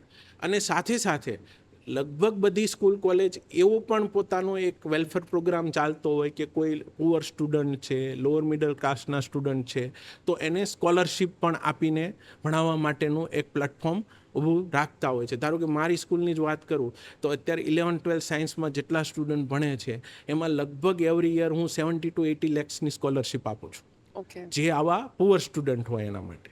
ખોટી કોમ્પિટિશનમાં નથી જતા કે ઘણી જગ્યાએ શું એક સ્ટુડન્ટને એટ્રેક્ટ કરવા માટે પણ એક સ્કોલરશિપ ઓફર થતી હોય. મારે ત્યાં સિસ્ટમ એવી છે કે તમારે એડમિશન લઈ લેવાનું, પછી તમારી ઇકોનોમિકલ સિચ્યુએશન પુઅર છે એ જો તમે પ્રૂવ કરી દો તો અમે તમને સ્કોલરશિપ આપીએ. અમારી એક ટીમ છે એના ઘરે જઈને એનો સ્ટડી કરશે, જોશે કે આની હકીકત પોઝિશન આવી છે, તો એવા સ્ટુડન્ટને અમે ત્યાં આગળ ભણાવતા હોઈએ છીએ. તો આવું બધી જગ્યાએ છે. અને સાથે સાથે હવે ગવર્મેન્ટ પણ એની સ્કૂલ અને કોલેજની અંદર સ્ટાન્ડર્ડને એટલું અપલિફ્ટ કરી રહ્યા છે, ત્યાં પણ એને ઓપ્શન મળી રહ્યો છે. એટલે મને એવું નથી લાગતું કે સ્ટુડન્ટને જો ભણવાની અંદરથી ઈચ્છા હોય તો આ ઇકોનોમિકલ ફેક્ટર છે એને કોઈ જગ્યાએ અફેક્ટ કરે. કરેક્ટ. હવે તમારા જે એસઆઈપી પ્રોગ્રામ છે જે તમે આટલું સરસ રીતે આટલા બધા સેન્ટર્સમાં એક્ટિવેટ કરી દીધા છે અને એના તમે રિઝલ્ટ્સ પણ જોયા, તો તમને આ જે તમારો પ્રોગ્રામ છે એમાં તમને ક્યાંક ને ક્યાંક ગવર્મેન્ટના સપોર્ટની જરૂર લાગે છે? એટલે ગવર્મેન્ટના સપોર્ટની એઝ સચ અમારા એસઆઈપી પ્રોગ્રામ માટે એઝ સચ એવી કોઈ નીડ નથી. કારણ કે જે તે સ્કૂલની અંદર અમે આ સપોર્ટ કરી રહ્યા છીએ ત્યાં આગળ એમની પરમિશન ને એ બધી વસ્તુ તો અવેલેબલ છે જ. એમનું કામ પણ અત્યારે થઈ જ રહ્યું છે. અમે જે તે સ્કૂલને એના જ ફેકલ્ટીને એક સ્ટ્રેન્થન કરી અને આખી સિસ્ટમને ઇન્ટ્રોડ્યુસ કરી છે. એટલે આ જે અમારી સિસ્ટમ છે એની માટે ગવર્મેન્ટની સાથે કોઈ ઇન્ટિગ્રેશન કરવાનો કે એવો તો અહીંયા મને બીજો એક સવાલ એ થાય છે કે જે સ્કૂલ્સ ઓલરેડી જે રેગ્યુલર સિસ્ટમથી ચાલી રહી છે અને if they are adopting your system, your SIP system, તો એમના કોસ્ટિંગમાં કોઈ ફરક આવવાનો છે? પર સ્ટુડન્ટ જે ફીસ જે છે, પર સ્ટુડન્ટ ફીસ છે એની અંદર પણ લાંબો ફરક ન આવે. અમે શું કર્યું છે કે સ્કૂલ અને ટ્યુશન એ બંનેને એક પ્લેસ ઉપર લઈ આવ્યા. તો અત્યારે પેરેન્ટ્સની ઇકોનોમિક સિચ્યુએશનની વાત કરીએ તો સ્કૂલમાં પણ ફીસ ભરે છે, ટ્યુશનમાં પણ પે કરે છે. તો એ બંનેને ભેગી કરશો તો એના કરતાં ઓછી થશે ત્યાં ફી. બરાબર. એટલે આમ જોવા જશો તો અત્યારે જે સ્ટુડન્ટ ખર્ચ કરી રહ્યા છે એના કરતાં એને ફીસ ઓછી પે કરવાની આવશે. ઓકે. એવું થશે. બરાબર. કારણ કે જનરલી શું થતું હોય કે સ્કૂલની ધારો કે કોઈ સ્કૂલની ફી 50,000 હોય અને ટ્યુશનની અંદર બીજા 1 લાખ રૂપિયા ખર્ચતા હોય તો એન્યુઅલી 1.5 લાખ રૂપિયા ફીસની અંદર ખર્ચી રહ્યા છે. તો અમે એસઆઈપી પ્રોગ્રામની અંદર એ 50,000ની લાખ રૂપિયા ફી કરી હોય તો ટોટલ 1 લેક્સમાં એને પૂરું થવાનું, જે પહેલાં એ 1.5 લેક્સ ખર્ચતા હતા. અને સેમ વસ્તુ એના કરતાં સારી વસ્તુ એને સેમ પ્લેટફોર્મ ઉપર મળી જવાય છે. રાઈટ. હવે આ તો આપણે સ્પેશિયલી તમારો જે પ્રોગ્રામ છે એસઆઈપી પ્રોગ્રામ એની વાત કરી, પણ ઓલ ઓવર જો ઇન્ડિયન એજ્યુકેશન સિસ્ટમની વાત કરીએ તો ગવર્મેન્ટ પોલિસીઝ અત્યારે જે રિસન્ટલી જે ચાલી રહી છે, તમને લાગે છે કે જસ્ટિફાઈંગ પોલિસીઝ છે? હા, અત્યારે એનઈપી આવી વર્ષથી 5 વર્ષથી સેન્ટ્રલ ગવર્મેન્ટ એને એપ્લાય કરવાની કોશિશ કરી રહી છે. તો જે તમે સ્ટાર્ટિંગમાં ક્વેશ્ચન કર્યો કે ફોરેન એજ્યુકેશન કરતાં આપણે થોડા પાછળ છીએ, જો એનઈપીનું સારી રીતે ઇમ્પ્લિમેન્ટેશન થાય તો મને એવું નથી લાગતું કે ઇન્ડિયાની કોઈ પણ વર્લ્ડની કોઈ પણ એજ્યુકેશન સિસ્ટમ છે એ ઇન્ડિયાની સિસ્ટમને કોમ્પીટ કરી શકે. એટલું સરસ પેરામીટર એમણે એની અંદર મૂકેલા છે. પણ આપણો એક પહેલેથી લેકિંગ શું રહ્યો છે કે કોઈ પણ પોલિસી આવે એ ઇમ્પ્લિમેન્ટ કેવા વેથી થાય છે એના ઉપર જતું હોય. એમણે તો બહુ સરસ પ્રાવધાન બધા મૂકેલા છે, પણ એવું બનતું હોય કે ગ્રાઉન્ડ લેવલ ઉપર છે એને પ્રોપરલી એપ્લાય ન થતું હોય. ધારો કે હાયર એજ્યુકેશનની વાત કરું તો એણે સ્કિલ બેઝ પ્રોગ્રામ, એણે એક જ યુનિવર્સિટીની અલગ અલગ કોલેજ હોય તો એકાબીજી કોલેજની જ્યાં સ્કિલ બેટર છે એનો બેનિફિટ બધા સ્ટુડન્ટને મળે એ માટે થઈ ઇન્ટિગ્રેશન શરૂ કર્યું. ફોર એક્ઝામ્પલ કે કોઈ એક્સ કોલેજ છે એમાં ગુજરાતી સાહિત્ય સારું છે, કોઈ કોલેજ છે ત્યાં પ્રોફેસર ઓછા છે, તો એ બધાને કમ્બાઈન કરીને ભણાવી શકે આવા પ્રકારની સિસ્ટમ છે એ એમણે નવી એજ્યુકેશન પોલિસીની અંદર મૂકેલી છે. પછી ડ્રોપ આઉટ રેશિયો ઘટે એના માટે થઈને એણે કામ કર્યું છે. કેવી રીતે કર્યું તો કે ધારો કે કોઈ સ્ટુડન્ટ 4 વર્ષ માટે ભણતો હોય તો 1 વર્ષ એણે પૂરું કર્યું છે તો એને એક સર્ટિફિકેટ તો મળે જ. એટલે એક આઈટીઆઈ લેવલનું તો એ સર્ટિફિકેટ ગેઇન કરી જ શકે. 2 વર્ષ ભણ્યો છે તો એને ડિપ્લોમા લેવલની ડિગ્રી મળે. તો 2 વર્ષ પછી કોઈ ડ્રોપ આઉટ થાય છે તો એ 2 વર્ષ અત્યારે ડ્રોપ આઉટ થાય તો એ 12th જ પાસ કહેવાય, પછી એના 2 વર્ષનું કંઈ કામ નથી, પણ અહીંયા એને ડિપ્લોમા લેવલની ડિગ્રી મળશે. 3 વર્ષ પૂરા કરશે તો એ ત્યાં આગળ ડિગ્રી લેવલનું બેચલર લેવલની ડિગ્રી એને એલોટ થશે. અને 4 વર્ષ પૂરા કરશે તો બી સાથે કે બેચલર ડિગ્રી સાથે ઓનર્સ ડિગ્રી પ્રાપ્ત કરશે. એટલે આને કારણે શું થાય કે સ્ટુડન્ટનો ડ્રોપ આઉટ પણ ઘટવાના ચાન્સીસ છે. એ રીતે primary education, secondary education, higher secondary, એ બધી જ જગ્યાએ જો એનઈપી પ્રોપરલી એપ્લાય થઈ જાય તો એ એજ્યુકેશનની અંદર સારું એવું રેવોલ્યુશન લાવી શકે. કરેક્ટ. ગવર્મેન્ટ પોલિસીઝ તમારા પ્રમાણે તમને લાગે છે કે જે અત્યારે છે એ બરાબર જ છે, બટ ઇફ હું તમને પૂછું કે તમારે એવા કોઈ ઇનપુટ આપવાના છે કે સજેશન આપવાના છે ગવર્મેન્ટને કે આવું પણ કંઈક કરી શકે છે, મતલબ એવી કોઈ વાત કે જેની તરફ હજી ગવર્મેન્ટનું ધ્યાન ના ગયું હોય ને જે તમે દોરવા માંગતા હો? ગવર્મેન્ટ પોલિસીની અંદર કરતાં એમના જે અત્યારે બદલાતી સિચ્યુએશનની અંદર ધારો કે કોઈ પણ સ્ટુડન્ટ કોલેજ પાસ કરશે અથવા તો 12th પાસ કરીને બહાર આવશે, એ પછી જવાનો ક્યાં? કાં તો એ એન્ટરપ્રેન્યોર બનશે, કાં તો એમ્પ્લોય બનશે. તો એ ઇન્ડસ્ટ્રીની જે નીડ છે એની પેરેલલ રહેવાનું જે કામ છે, એનો સિલેબસ, એની સિસ્ટમ એ સતત જે અપગ્રેડ કરવી જોઈએ, એમાં જે ફાસ્ટ એપ્લિકેશન થવી જોઈએ, એ મને એવું લાગે છે કે થોડુંક વધારે એના ઉપર ફોકસ કરવાની જરૂરિયાત છે. ફોર એક્ઝામ્પલ કે અમે 2 વર્ષ પહેલાં અમારી પ્રાઇવેટ યુનિવર્સિટી આવી, એ પહેલાં અમારું જીટીયુ સાથેનું જોડાણ હતું. તો જીટીયુની અંદર 2015-16-17ની અંદર જ્યારે સિલેબસ અપડેટ થયો એ પછી છેલ્લા 8 વર્ષથી એનો એ ચાલતો હોય, જ્યારે ઇન્ડસ્ટ્રીની અંદર દર વર્ષે અપગ્રેડેશન આવતું હોય. તો એન્જિનિયરિંગનો સ્ટુડન્ટ છે એ બહાર નીકળે તો જે ઇન્ડસ્ટ્રીમાં જશે એને અને સિલેબસને કોરિલેટ ન થતું હોય તો ઇન્ડસ્ટ્રીને બધાના પોતાના ટ્રેનિંગ પ્રોગ્રામ રાખવા પડે છે. એનું કારણ જ આ છે. એટલે એનું એજ્યુકેશન પછી પણ આ ટ્રેનિંગમાં ઘણો બધો સમય જતો રહેશે, પછી એ કદાચ એનું કમાવાની શરૂઆત થશે. થાય છે. યસ, આ ગેપ ફૂલફિલ કરવાની જરૂર છે. અમે એ પ્રાઇવેટ યુનિવર્સિટીની અંદર જેટલા છે અથવા તો પર્ટિક્યુલર મારે ત્યાં આ ચેન્જ કરવાની કોશિશ કરી છે. અને ઘણી બધી ઇન્ડસ્ટ્રી સાથે પણ એવો ટાઈપ અમે કરી રહ્યા છીએ કે જેની અંદર અમારે ત્યાંથી સ્ટુડન્ટ ટ્રેન થઈને એમને જેવી રિક્વાયરમેન્ટ છે એ પ્રમાણેનો મળે, કે જેથી કરીને અમારો બી થયેલો સ્ટુડન્ટ હોય અથવા તો બીકોમ થયેલો સ્ટુડન્ટ હોય, બીબીએ થયેલા સ્ટુડન્ટ હોય, એ ડાયરેક્ટલી એને જે કામ માટે જરૂરિયાત છે, જે જોબ માટે જરૂરિયાત છે ત્યાં પ્લેસ થઈ જાય. સો તમે એજ્યુકેશનનો જે સિલેબસ છે એ ક્યાંક ક્યાંક ઇન્ડસ્ટ્રીને ધ્યાનમાં રાખીને તમે એને ચેન્જ કરતા રહો છો એવરી યર, જ્યારે પણ જરૂર લાગે. અને એ હવે કમ્પલસરી છે. ધારો કે અમારી પાસે જીટીયુ હતું તોય અમે શું કરેલું કે જીટીયુની એક સિલેબસની મર્યાદા હતી, તો અમે થર્ડ સેમેસ્ટરની અંદર સ્ટુડન્ટ આવે ત્યાર પછી એને ડોમેન સિલેક્શન કરાવી દઈએ. ધારો કે સિવિલ એન્જિનિયરિંગની અંદર સ્ટુડન્ટ ભણે છે તો એને પૂછીએ કે તારે શેમાં આગળ વધવું છે. કોઈક કહેશે કે મારે ડિઝાઇનિંગની અંદર આગળ વધવું છે, કોઈક કહેશે મારે સ્ટ્રક્ચર ડિઝાઇનિંગની અંદર આગળ વધવું છે, કોઈક કહેશે કે મારે સાઇટ એપ્લિકેશનની અંદર આગળ વધવું છે.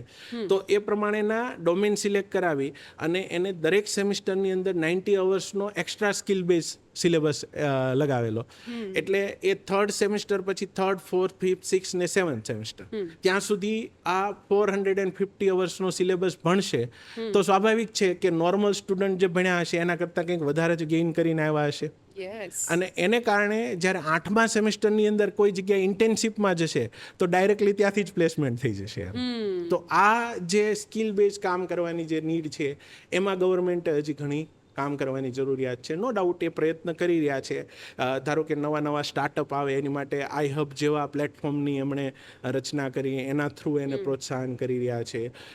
જે પ્રાઇવેટ યુનિવર્સિટીઓ છે એ બધાની પાછળ પણ સ્કિલ ડેવલપમેન્ટના કામ એ કરી રહ્યા છે. ગવર્મેન્ટ યુનિવર્સિટીની પણ અંદર પણ આ થઈ રહ્યું છે. પણ એમાં જે સ્પીડ લાવવાની જરૂરિયાત છે એના ઉપર જો થોડું કામ થાય તો મને એવું લાગે છે કે એમાં વધારે આઉટકમ મળે. પણ તમે જે વાત કરી એના પરથી મને એટલું જરૂરથી સમજાય છે કે અત્યારે જે ગેપ ફૂલફિલ કરવાના છે પણ એની સાથે જે સારું થઈ રહ્યું છે બ્રાઇટર સાઇડ પર જોઈએ તો ઇનોવેશન અને એજ્યુકેશન ક્યાંક ને ક્યાંક સાથે મળીને કામ કરી રહ્યું છે. કે જેમ જેમ નવા ઇનોવેશન આવે છે એમ એજ્યુકેશન પણ એટલા સ્ટેપ આગળ આવી રહ્યું છે. સ્ટુડન્ટ પણ એ વસ્તુઓને અડોપ્ટ કરી રહ્યા છે અને બહુ જ સારી રીતે એને એક્ઝિક્યુટ પણ કરી રહ્યા છે. એ ચાહે પોતાનું સ્ટાર્ટઅપ કરે, ચાહે કોઈને ત્યાં જોબ કરે, એઝ અ એમ્પ્લોય કામ કરે, તો એ ક્યાંક ને ક્યાંક બહુ જ સારી રીતે સિન્ક્રોનાઇઝ થઈને ચાલી રહ્યું છે. સો સર મને નેક્સ્ટ તમને એક ક્વેશ્ચન પૂછવો છે કે સ્કૂલ ઇન્ટિગ્રેટેડ પ્રોગ્રામ જે તમારો ચાલી રહ્યો છે તો એક બહુ જ મોટી જવાબદારી પણ થઈ જાય છે જ્યારે તમે આટલી બધી સ્કૂલ્સની એક સાથે જવાબદારી લો છો કે ત્યાં તમે સ્ટાફ પ્રોવાઈડ કરો છો, તમારું મટીરિયલ પ્રોવાઈડ કરો છો.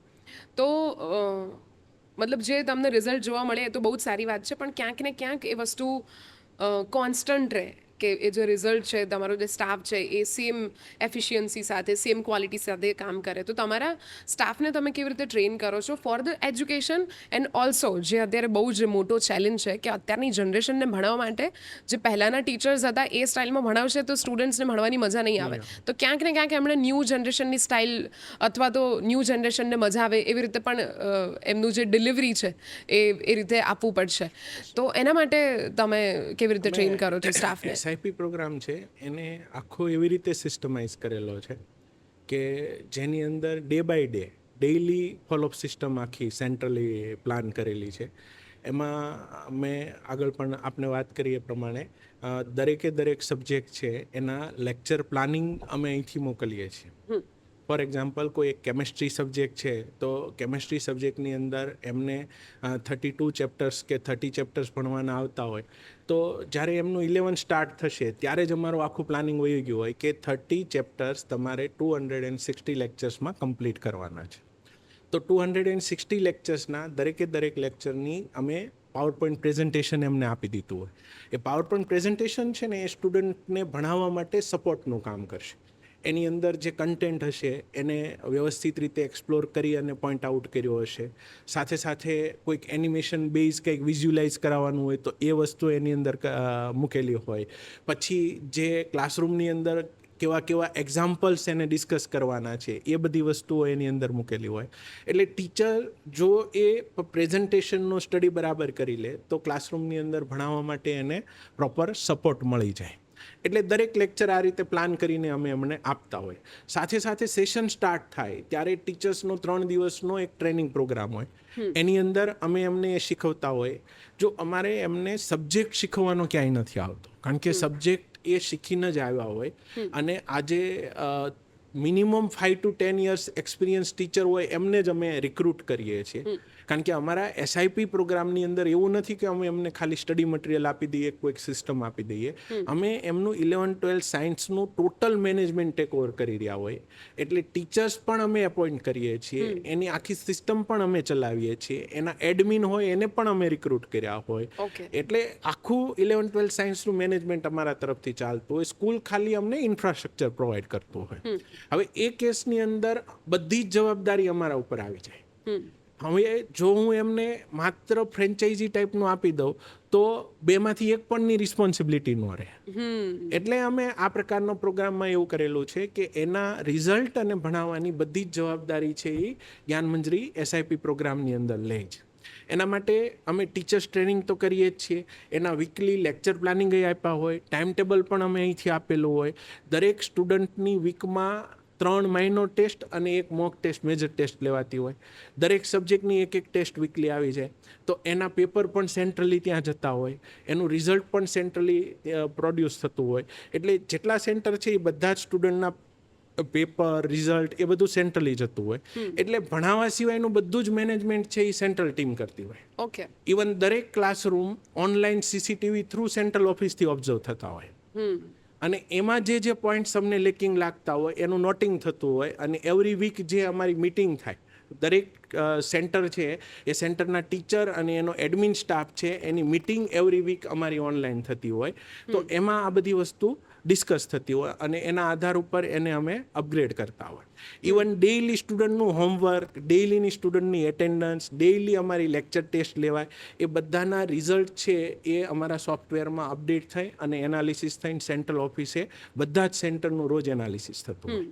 અને મારી પાસે બધા જ પોઈન્ટની શીટ આવતી હોય કે ભાઈ લેક્ચર ટેસ્ટમાં આ સેન્ટરમાં આ વીક થયું છે, હોમવર્કમાં આ સેન્ટરમાં આ પ્રોબ્લેમ છે, એસાઇનમેન્ટમાં આ પ્રોબ્લેમ છે, લેક્ચરમાં આ પ્રોબ્લેમ છે.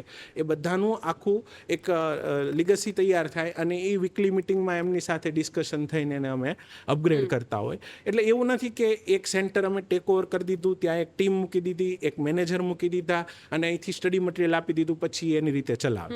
પણ એ આ બધું જ અમે અહીંયા સેન્ટ્રલી એને ઓબ્ઝર્વ કરી એના ફોલોઅપ દ્વારા ચલાવવાની કોશિશ કરી રહ્યા છે. અને એના કારણે આ રિઝલ્ટ છે એ આપણને મળતું હોય છે. તો જ્ઞાન મંજરી સેન્ટ્રલી જ્યાંથી ઓપરેટ થાય છે, ઇટ મીન્સ કે ભાવનગર, રાઈટ? તો તમારા જે ફેકલ્ટીઝ હશે એ ભાવનગરથી ત્યાં જતા હોય કે તમે લોકલી જે એરિયા છે ત્યાંના ટીચર્સને ટ્રેન કર્યા? નહીં, રિક્રુટમેન્ટ તો આખા ગુજરાત અને ઓલ ઓવર ઇન્ડિયામાંથી થતી હોય Okay. સ્ટુડન્ટની, કારણ કે ટીચર્સની. અત્યારે અમારા 36 સેન્ટર છે તો લગભગ નિયર અબાઉટ 180 ટીચર્સ છે બધી જગ્યાએ. તો એટલા તો ભાવનગર હોય જ નહીં. અમે કામ એ કરીએ કે ટીચર જ્યારે રિક્રુટ થાય ત્યારે એ 10-15 દિવસ ત્યાં રહેશે. અમારા દરેક ડિપાર્ટમેન્ટનો, ધારો કે ફિઝિક્સના ટીચર હોય તો ફિઝિક્સ ડિપાર્ટમેન્ટમાં એ ટ્રેનિંગ લે, ત્યાર પછી આખું એનું પ્રેઝન્ટેશન થાય. ટીચર્સ ત્યાં 15 દિવસમાં શું સમજ્યા છે, શું શીખ્યા છે, એ આખી વસ્તુઓ અમે એનાલાઇઝ કરી લઈએ. ત્યાર પછીની આખી સિસ્ટમ એને જે 2 વર્ષ ત્યાં એપ્લાય કરવાની છે એના વિશે ટ્રેનિંગ આપી દઈએ અને પછી જે તે પ્લેસ ઉપર રિક્રુટમેન્ટ અમારી થતી હોય. મને અહીંયા એક સવાલ થાય છે કે તમે સ્ટુડન્ટ્સ ફીડબેક પણ લેતા હશો અબાઉટ ટીચર્સ? અમારા દરેક સેન્ટર ઉપર દરેક ક્લાસમાંથી ડેઇલી 3 સ્ટુડન્ટ ફીડબેક આપે અને એ ફીડબેક સીલપેક કવરમાં ડાયરેક્ટલી મારી પાસે જ આવે. અને જેટલા અમારા સેન્ટર્સ છે, ઇવન કોલેજ છે, યુનિવર્સિટી છે, એ બધી જ જગ્યાએથી સ્ટુડન્ટના ફીડબેક છે એ સીલપેક કવરમાં મારી ઓફિસે જ આવે. ઓકે. મારી ઓફિસે એ ફીડબેકનું એનાલિસિસ માટે personally comes to you? Yes, analysis માટેની એક ટીમ છે એ આખું એનાલાઇઝ કરી અને એ મને આપતા હોય. કારણ કે સ્ટુડન્ટને, એટલે આવું કરવા પાછળનું રીઝન એવું નથી કે અમે ટીચર્સની કે કોઈ સ્ટાફની પાછળ એક ચોકીદારી ગોઠવી છે, પણ ઘણી વખત સ્ટુડન્ટને શું થતું હોય કે ટીચરની એવી રિસ્પેક્ટથી જોતા હોય કે કોઈક લેકિંગ પોઈન્ટ લાગ્યા હોય તો એને સીધા ન કહી શકે, તો અમારા સુધી આવે તો અમે એને અપગ્રેડ કરવાની કોશિશ કરી શકીએ. અને એ એક ચેક એન્ડ બેલેન્સ સિસ્ટમ છે. એટલે સ્ટુડન્ટ પાસેથી મળે અને અમે એક પેરેન્ટ્સ રિલેશનશિપ પ્રોગ્રામ ચલાવીએ છીએ. એમાં અમારા બધા સેન્ટર અને અમારી જે ત્યાં ભાવનગર હેડ ઓફિસ છે અથવા તો ત્યાં મોટું અમારું જે યુનિટ છે ત્યાં આગળ પીઆરઓ રિક્રુટ કરેલા હોય જે પેરેન્ટ્સ રિલેશનનું કામ કરતા હોય. દરેક પીઆરઓ પાસે 30 થી 40 પેરેન્ટ્સ હોય. એ એવરી 15 ડેઝ પેરેન્ટ્સ સાથે પણ ડિસ્કશન કરતા હોય કે ભાઈ તમારા સ્ટુડન્ટની અંદર અમને આવું ઓબ્ઝર્વેશન લાગ્યું છે, તમને કંઈક ઘરે તમને કંઈક એમાં ઉણપ લાગતી હોય અથવા તો કંઈ અપગ્રેડ કરવાનું લાગતું હોય, તમારું કંઈક ઓબ્ઝર્વેશન હોય તો અમને કહો. અથવા તો કોઈ ટીચરે એ સ્ટુડન્ટનું કાઉન્સેલિંગ કર્યું છે અને એમાંથી કંઈક બહાર આવેલી વસ્તુઓ છે. ઘણી વખત આમાં એવા બધા પ્રશ્નો હોય કે સ્ટુડન્ટના ફેમિલીમાં કંઈક ઇસ્યુ ચાલતા હોય, એ સ્ટુડન્ટના માઇન્ડ ઉપર ઇફેક્ટ કરતા હોય અને એ સ્ટુડન્ટ એના મા બાપને ન કહી શકતા હોય, અહીંયા એને ટીચરને કીધું હોય, તો અમારે પછી એ પેરેન્ટ્સને સમજાવી એના સુધી પહોંચાડીએ જેથી કરીને સ્ટુડન્ટને એનો એક મોરલ સપોર્ટ છે એ જળવાઈ રહે. એટલે એક આ પીઆરઓ સિસ્ટમ પણ ચાલતી હોય, ફીડબેક સિસ્ટમ પણ ચાલતી હોય, જેના થ્રુ અમે પેરેન્ટ્સ અને સ્ટુડન્ટ બંનેના ફીડબેક કેરી કરતા હોય. સર, તમે જેટલી બ્યુટીફુલી આ એજ્યુકેશન સિસ્ટમ એક્સપ્લેન કરી રહ્યા છો ને, મને ફરીથી એડમિશન લેવાનું મન થઈ રહ્યું છે. Yes, most welcome. હવે સર, જ્ઞાન મંજરી જે ગ્રુપ છે બહુ જ સરસ રીતે CSR એક્ટિવિટીઝમાં પણ કાર્યરત છે. તો મને એના વિશે પણ થોડું જાણવું છે કે જ્ઞાન મંજરી ગ્રુપ છે એ સમાજને મદદરૂપ થાય એવા કયા કયા કાર્યો કરી રહી છે?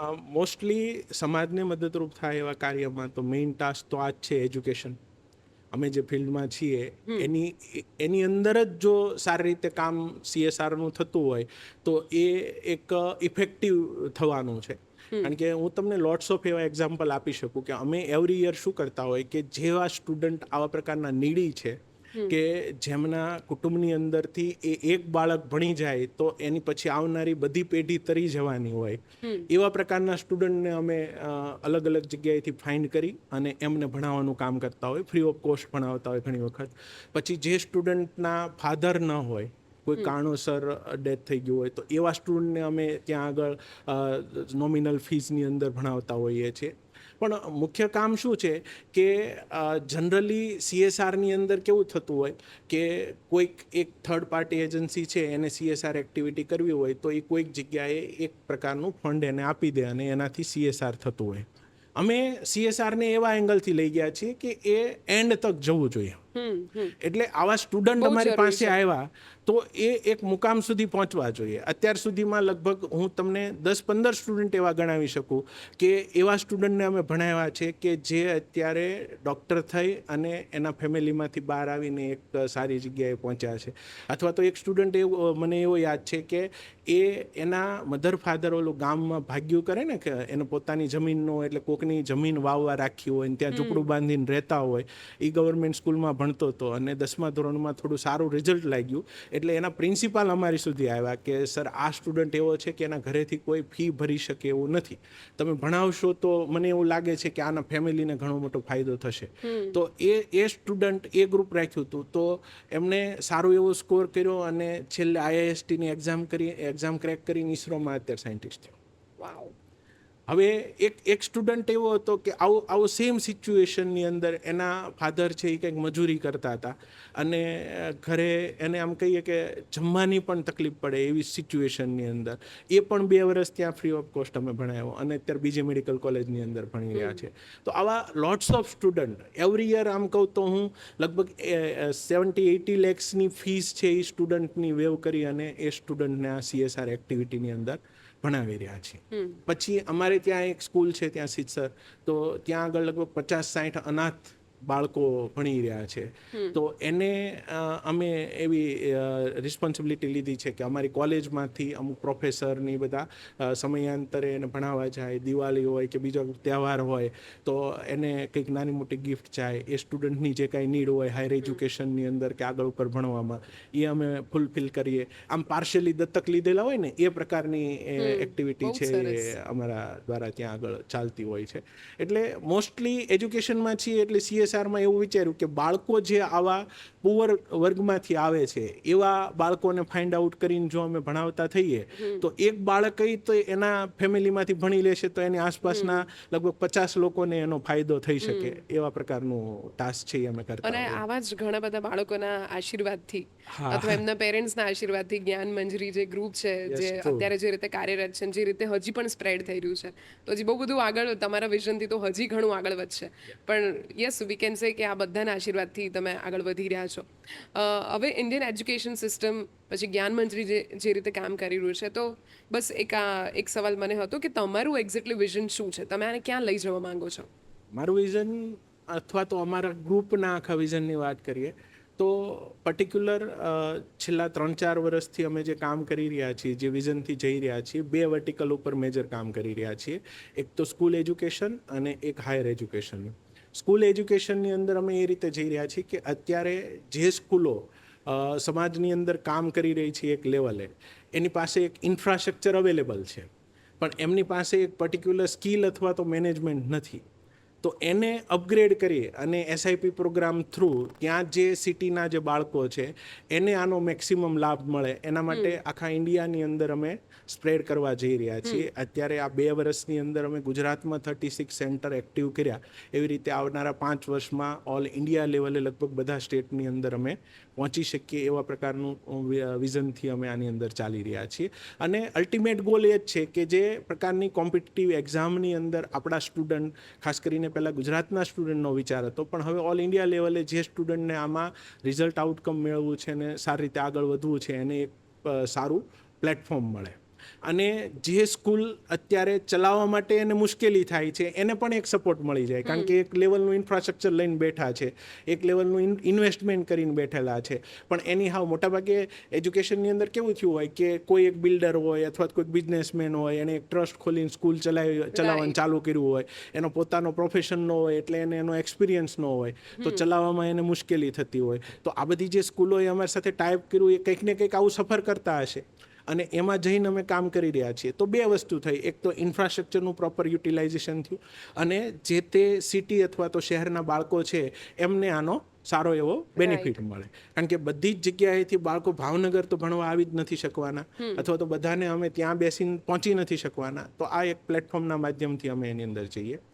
એઝ વેલ એઝ હાયર એજ્યુકેશનની અંદર પણ અમે અમારું જે રિજિયન છે ત્યાં મોટાભાગે મરીન એટલે કે દરિયાને રિલેટેડ બહુ સારી ઓપોર્ચ્યુનિટી છે. અમે જે ભાવનગરમાં બેઠા છીએ ત્યાં આગળ શિપ બ્રેકિંગ, શિપ બિલ્ડિંગ, આ એક સારા વ્યવસાયો છે.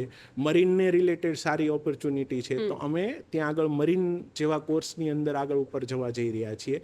અને એઝ વેલ એઝ અમારું એરપોર્ટ પણ આમ વર્ષોથી ફ્રી મોમેન્ટની અંદર ચાલી રહ્યું એવું કહી શકાય. દિવસમાં 2 ફ્લાઇટ ચાલતી હોય.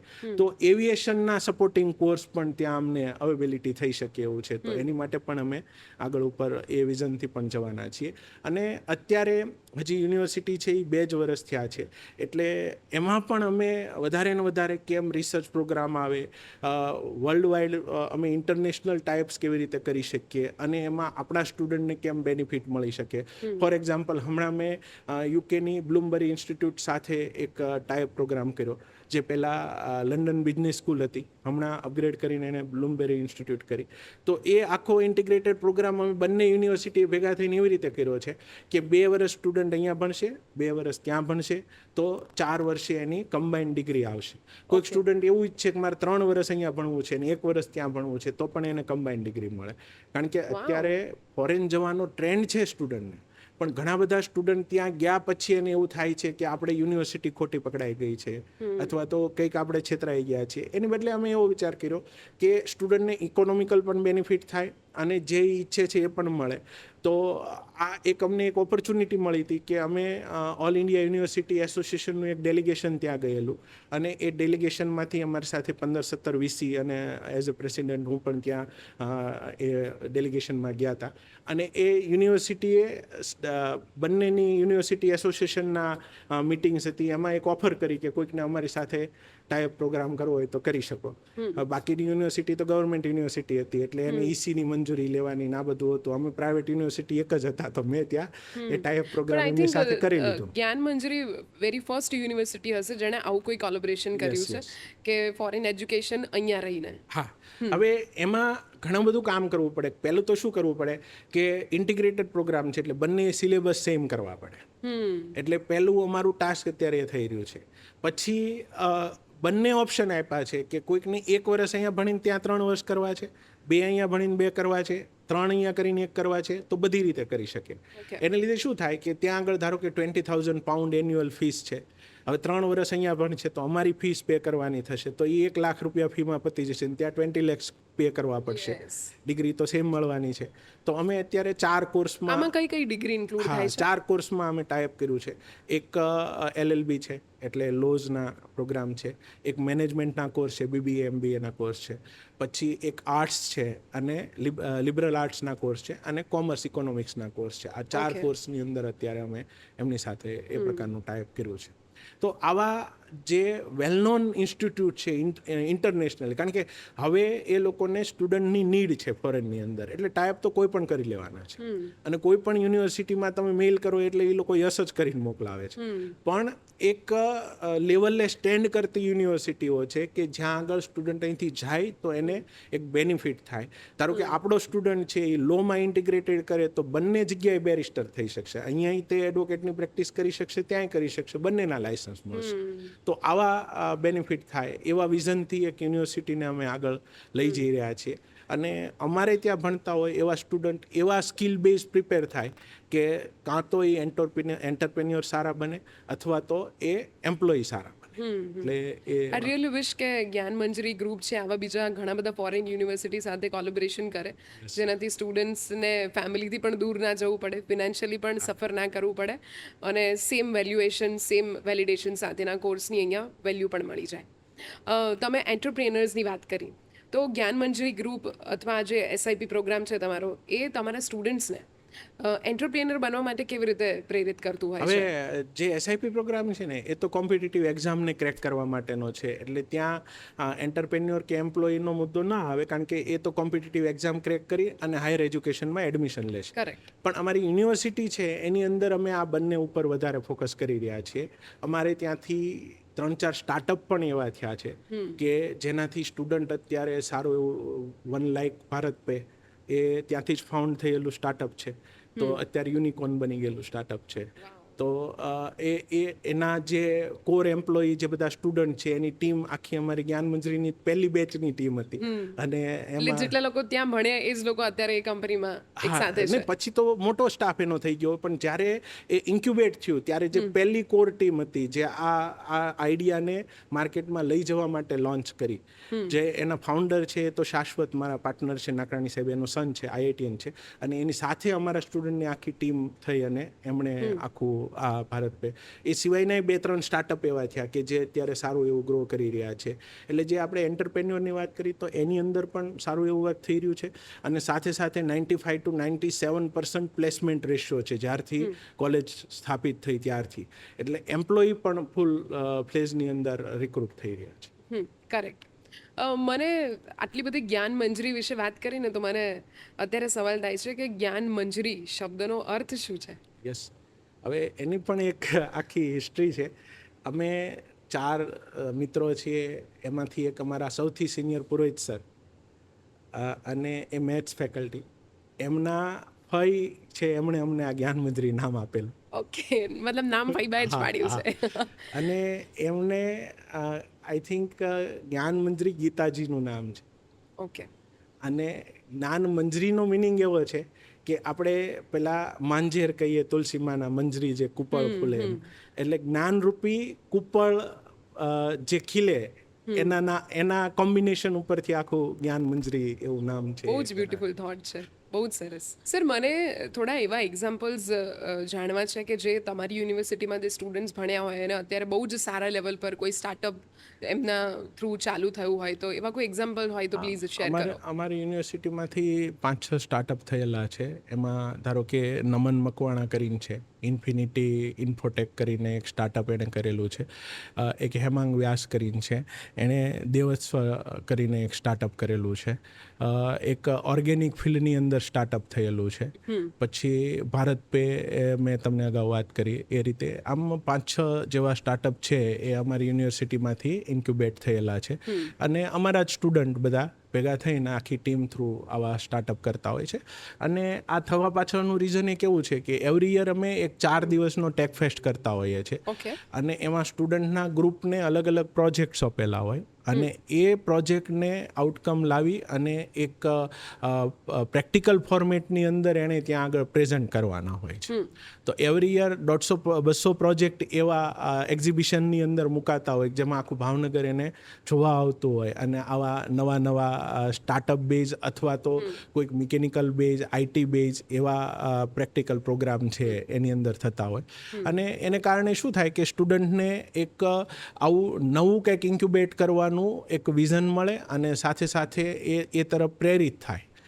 એમાં સ્ટુડન્ટને આમ ફાઇનાન્શિયલ સપોર્ટ કરતા હોય, કોઈક સારી ઇન્ડસ્ટ્રી હોય એને કહીએ કે તમે આમાં સ્પોન્સર કરો, કારણ કે એક નાનો પ્રેક્ટિકલ પ્રોગ્રામ બનાવશે 20-25 હજાર રૂપિયાનો કદાચ ખર્ચો થવાનો હોય તો એ ઇન્ડસ્ટ્રી એને સપોર્ટ કરી દેવાની હોય. તો આવું એક પ્લેટફોર્મ આપી અને સ્ટાર્ટઅપને ગ્રો કરવાનું કામ છે અમારી યુનિવર્સિટી દ્વારા. સર, આની સાથે મને કોઈ એવો કિસ્સો શેર કરો કે તમે આટલા બધા સ્ટુડન્ટ્સને, ચાહે તમારી CSR એક્ટિવિટી હોય કે તમને ધ્યાનમાં આવે કે કોઈ સ્ટુડન્ટમાં પોટેન્શિયલ છે અને તમે એને આગળ એક્સપોઝર આપો છો, હેલ્પ કરો છો, તો ક્યાંક ને ક્યાંક એમના પેરેન્ટ્સ તરફથી કોઈક એવા શબ્દો તમને સાંભળવા મળ્યા હશે કે એવા બ્લેસિંગ્સ મળ્યા હશે કે જ્યારે એ સ્ટુડન્ટ એ કોલેજમાંથી પાસ આઉટ થાય, તમારી યુનિવર્સિટીમાંથી નીકળે પછી જ્યારે એમના પેરેન્ટ્સ તમને મળવા આવતા હોય, તો કોઈ એવા પેરેન્ટ્સના કોઈ એવા શબ્દો જે તમને અત્યારે યાદ આવતા હોય કે આ પેરેન્ટ્સ હતા જેમણે મને કંઈક આવું કીધું હતું જે મને હજી સુધી યાદ છે? એટલે આમાં કેવું છે કે આમાં 11-12 સાયન્સ પછી સ્ટુડન્ટ છે એ જો એને ધારેલી બ્રાન્ચની અંદર એડમિશન મળે તો ઘણા બધા પેરેન્ટ્સ એવા હોય કે દિવસ એમણે એ સપનામાંય ન કલ્પેલું હોય કે ભાઈ મારું બાળક છે એ આજે સારો ડૉક્ટર બને કે સારો એન્જિનિયર બને, અને પાછી ગવર્મેન્ટ કોલેજની અંદર એને એડમિશન મળે ફી ભર્યા વગર આગળ ઉપર એને જવા માટેનું. તો આવા લોટ્સ ઓફ એક્ઝામ્પલ બનતા હોય. હમણાં તે અમે સાહેબો બપોરે અમારે છે ને જેટલા સ્ટુડન્ટ છે ને એ બધાને જમવાનું ત્યાં હોય છે. એવરી ડે 4,000 સ્ટુડન્ટ લંચ ત્યાં અમારી સ્કૂલની અંદર 4,000? 4,000 સ્ટુડન્ટ અને અમારા સ્ટાફ બધો ઇન્ક્લુડિંગ અસ ઓલ્સો અમે બધા ત્યાં જ જમતા હોઈએ છીએ. તો જમીન અમે બધા બહાર નીકળ્યા અને એક આમ વ્હાઇટ કલરના ગામડામાં ખેતી કરતા હોય ને ઓલા લગર વગર કપડાં પહેરીને એક દાદા ખભે થેલી નાખીને આવ્યા. તો સીધા જ અમે ઊભા હતા ને તો મારી સાથે નાકરાણી સાહેબ ઊભેલા, અમારા સૌથી સિનિયર નાકરાણી સરને પુરોહિત સર, બરાબર. હું એમનો સ્ટુડન્ટ નાકરાણી સરનો, અને અમારી આખી ટીમ તો સીધા એને પગે જ લાગ્યા. એટલે અમને થયું કે આને કેમ, તો એમને કીધું કે સાહેબ અમે કલ્પના નહોત કરી મારા છોકરાને તમે ફ્રીમાં ભણાવ્યો અને અત્યારે બીજે મેડિકલ કોલેજમાંથી એ પાસ થઈ અને સારો ડૉક્ટર બન્યો અને એપોલો હોસ્પિટલ દિલ્હીની અંદર એ 3.5-4 લાખના પેકેજથી ત્યાં જોબમાં લાગ્યો. તો આવા બધા લોટ્સ ઓફ કિસ્સાઓ છે કે જેને કારણે આ ઘણી વખત પેરેન્ટ્સે આવા જીવનની કલ્પના ન કરી હોય એવું એને બેનિફિટ મળે.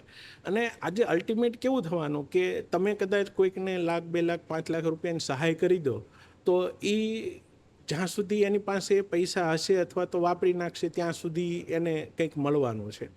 પણ જ્યારે તમે એના બાળકને આવા કોઈક લેવલ સુધી પહોંચાડી દો તો એની આખી પછીની બધી જનરેશન છે એમાંથી તરી જવાની હોય. તો આ જે અમને આશીર્વાદ મળે એ બીજી કોઈ જગ્યાએથી અમને કદાચ કરોડ રૂપિયા ડોનેશન આપી દઈએ ને તોય ના મળવાના. જ્યારે તમારી જોડેથી આવા બધા કિસ્સા સાંભળું છું ને ત્યારે જનરલી એવું સાંભળવા મળતું હોય એજ્યુકેશન આજકાલ બિઝનેસ થઈ ગયું છે, પણ જ્યારે તમારી જોડેથી આ બધી વાતો સાંભળું ને તો મને ક્યાંક ને ક્યાંક એવું લાગે છે કે એવું નથી. એજ્યુકેશન લોકો એક ઇમોશનથી પણ આ બિઝનેસમાં કામ કરી રહ્યા છે. હવે ડેફિનેટલી આટલું મોટું ઇન્ફ્રાસ્ટ્રક્ચર, આટલો મોટો સ્ટાફ, તમે 4,000 સ્ટુડન્ટ્સ કીધા તો એ લોકોને મેનેજ કરવા માટે જે ફાઇનાન્શિયલી તમારે જે કરવું જ પડે, પણ એની સાથે આ ઇન્ટેન્શન સાથે કામ કરવું એ બહુ જ મોટી વાત છે. અને એજ્યુકેશનમાં એ ફેક્ટ છે કે જો તમે તમારી પાસે જે બાળકો આવે છે એ બાળકો તમે એમ સમજો કે તમારું જ બાળક છે, અને એવી રીતે જો એના ઉપર કામ કરશો તો મને એવું નથી લાગતું કે તમને ઇકોનોમિકલી જે આવવાનું છે એ તો એક સાઇડ પ્રોડક્ટ બની જશે, પણ તમે એમાંથી અને તમારી લાઈફની અંદર તમે પોતે પણ બહુ આગળ વધી શકશો. હવે છેલ્લે મને તમને એ પૂછવું છે કે જ્ઞાનમંજરી યુનિવર્સિટી જે આટલું સરસ મજાના સ્ટુડન્ટ્સને ટ્રેનિંગ આપે છે, તો ઇફ કોઈ સ્ટુડન્ટને ત્યાં એડમિશન લેવું હોય તો આપણા ત્યાં બેસ્ટ જે કોર્સીસ અથવા તો ડિગ્રીઝ છે જેમાં એક્સપર્ટીઝ છે જ્ઞાનમંજરીનું, એ કયા છે? અમે જ્ઞાનમંજરી યુનિવર્સિટી આમ તો 2023 જૂનથી અમને યુનિવર્સિટીનું સ્ટેટસ મળ્યું. એ પહેલાં અમે 7 વર્ષથી એન્જિનિયરિંગ કોલેજમાં વર્ક કરતા હતા. અમારું જે સૌથી જૂના કહી શકાય એવા કોર્સીસ એન્જિનિયરિંગ ને ફાર્મસીના. ત્યાર પછી યુનિવર્સિટી આવ્યા પછી અમે કોર્સ ચાલુ કર્યા અલગ અલગ. પણ તમે એમ કહો કે એક્સપર્ટીઝ, તો અમે જે કોર્સીસ ચાલુ કર્યા છે એ એવા લેવલે જ સ્ટાર્ટ કર્યા છે કે ત્યાં આગળ પહેલાં એનો પૂરતો અમે સ્ટડી કરીએ, એ પછી એનો કોર્સ પ્રોપર ડિઝાઇન થાય અને એક ક્વોલિટેટિવ અમે એશ્યોરન્સ મળે એ પછી જ અમે એ કોર્સને એની અંદર લોન્ચ કરતા હોઈએ છીએ. અધરવાઇઝ અમે લાસ્ટ યર જ તે આર્ટ્સ કોમર્સના કોર્સમાં ગયા અને એક ક્લાસ જ તે બનાવ્યો. રીઝન ઇઝ દેટ કે અમારે આર્ટ્સ કોમર્સની અંદર જે સ્ટુડન્ટ આવે એ ખાલી એવું નહીં થવું જોઈએ કે 3 વર્ષ BA કર્યું, BCom કર્યું, 3 વર્ષ મોટા થયા. 3 વર્ષ પછી બહાર નીકળે તો આજે કોમર્સવાળા સ્ટુડન્ટ હોય કે આર્ટ્સવાળા સ્ટુડન્ટ હોય તો એને પણ સોસાયટીની અંદર કોઈક વેલ્યુ સાથે એ માર્કેટની અંદર જવા જોઈએ અને એ પણ કંઈક એન્ટરપ્રેન્યોર બનવો જોઈએ અને સારો એમ્પ્લોય પણ બનવો જોઈએ. તો એ વિઝનથી અમે ટેકનિકલ કોર્સ સાઈડ તો જતા હતા, પણ આજે આ જે કન્વેન્શનલ કોર્સ છે BBA, BCA, BCom, BA, એની અંદર પણ આવા ઇનોવેશન સાથે જઈ રહ્યા છીએ. ઇવન ધો અમે આટલા વર્ષો વર્ષોથી અમારો એક્સપિરિયન્સ એન્જિનિયરિંગ ક્ષેત્રે સારો રહ્યો છે. એટલે અમે જે ડિગ્રી એન્જિનિયરિંગ છે, ડિપ્લોમા એન્જિનિયરિંગ છે, એના બધા AI બેઝ કોર્સ છે કે કોમ્પ્યુટર રિલેટેડ કોર્સ છે, એની અંદર અમારા અત્યારે સ્ટુડન્ટ પણ વધારે હોય છે ને પ્લેસમેન્ટ પણ એના વધારે સારા થતા હોય છે. હવે સર છેલ્લે આ પોડકાસ્ટને આપણે કન્ક્લુડ કરીએ એની પહેલાં આઈ જસ્ટ વોન્ટ કે અત્યારે જે સ્ટુડન્ટ્સ આ પોડકાસ્ટને જોઈ રહ્યા છે, ઘણા બધા સ્ટુડન્ટ્સ એવા હશે ભાવનગરના જ્ઞાન મંજરીમાં જે ઓલરેડી ભણી ગયેલા છે, બધા તમને અત્યારે જોઈ રહ્યા છે, તો એ સ્ટુડન્ટ્સને તમે કંઈક શેર કરવા માગતા હોય તો, અથવા જે ફ્યુચર એમનું બ્રાઇટ બને એના માટે કોઈ ટિપ્સ શેર કરવા માગતા હોય તો. સ્ટુડન્ટની માટે તો એક જ લાઇનનો મેસેજ છે કે રોજનું કામ રોજ કરો અને લાઈફની અંદર નિયમિત રહી અને જો કામ કરશો તો કોઈ પણ જે તમે ધારી સફળતા હશે એ તમને મળવાના છે. અને એ વસ્તુ કોઈ પણ ફિલ્ડમાં અત્યારે પહોંચી ગયા હોય સ્ટુડન્ટ, તો એને પણ આ જ રૂલ્સ લાગુ પડે છે કે તમારી પાસે જે કંઈ પણ ચેલેન્જીસ આવી છે એ ચેલેન્જીસને તમારા એક્સપિરિયન્સ અને તમારા એજ્યુકેશન થ્રુ સારી રીતે સોલ્વ કરી અને આગળ વધતા જાઓ તો મને એવું લાગે છે કે એમાં એમને ખૂબ આગળ ઉપર બેનિફિટ મળશે. સો બધા જ સ્ટુડન્ટ્સ અવિનાશ સરે તમને જે વાત કરી છે એને જીવનમાં ઉતારજો અને આવી રીતે તમારા કોમેન્ટ્સમાં પણ લખજો જો તમે જોઈ રહ્યા હોવ એમને અત્યારે તો. અને સર તમારી જોડે વાત કરીને ખૂબ જ મજા આવી અને many congratulation and best wishes કે તમે જે રીતે તમારો SIP પ્રોગ્રામ છે કે તમારું જે વિઝન જે વિથ ગુડ ઇન્ટેન્શન છે એ બહુ જ આગળ વધે અને આપણે ફરીથી મળીએ. Thank you. તમને અને તમારી ટીમને પણ ખૂબ ખૂબ અભિનંદન, શુભેચ્છાઓ. Thank you so much from yours podcast.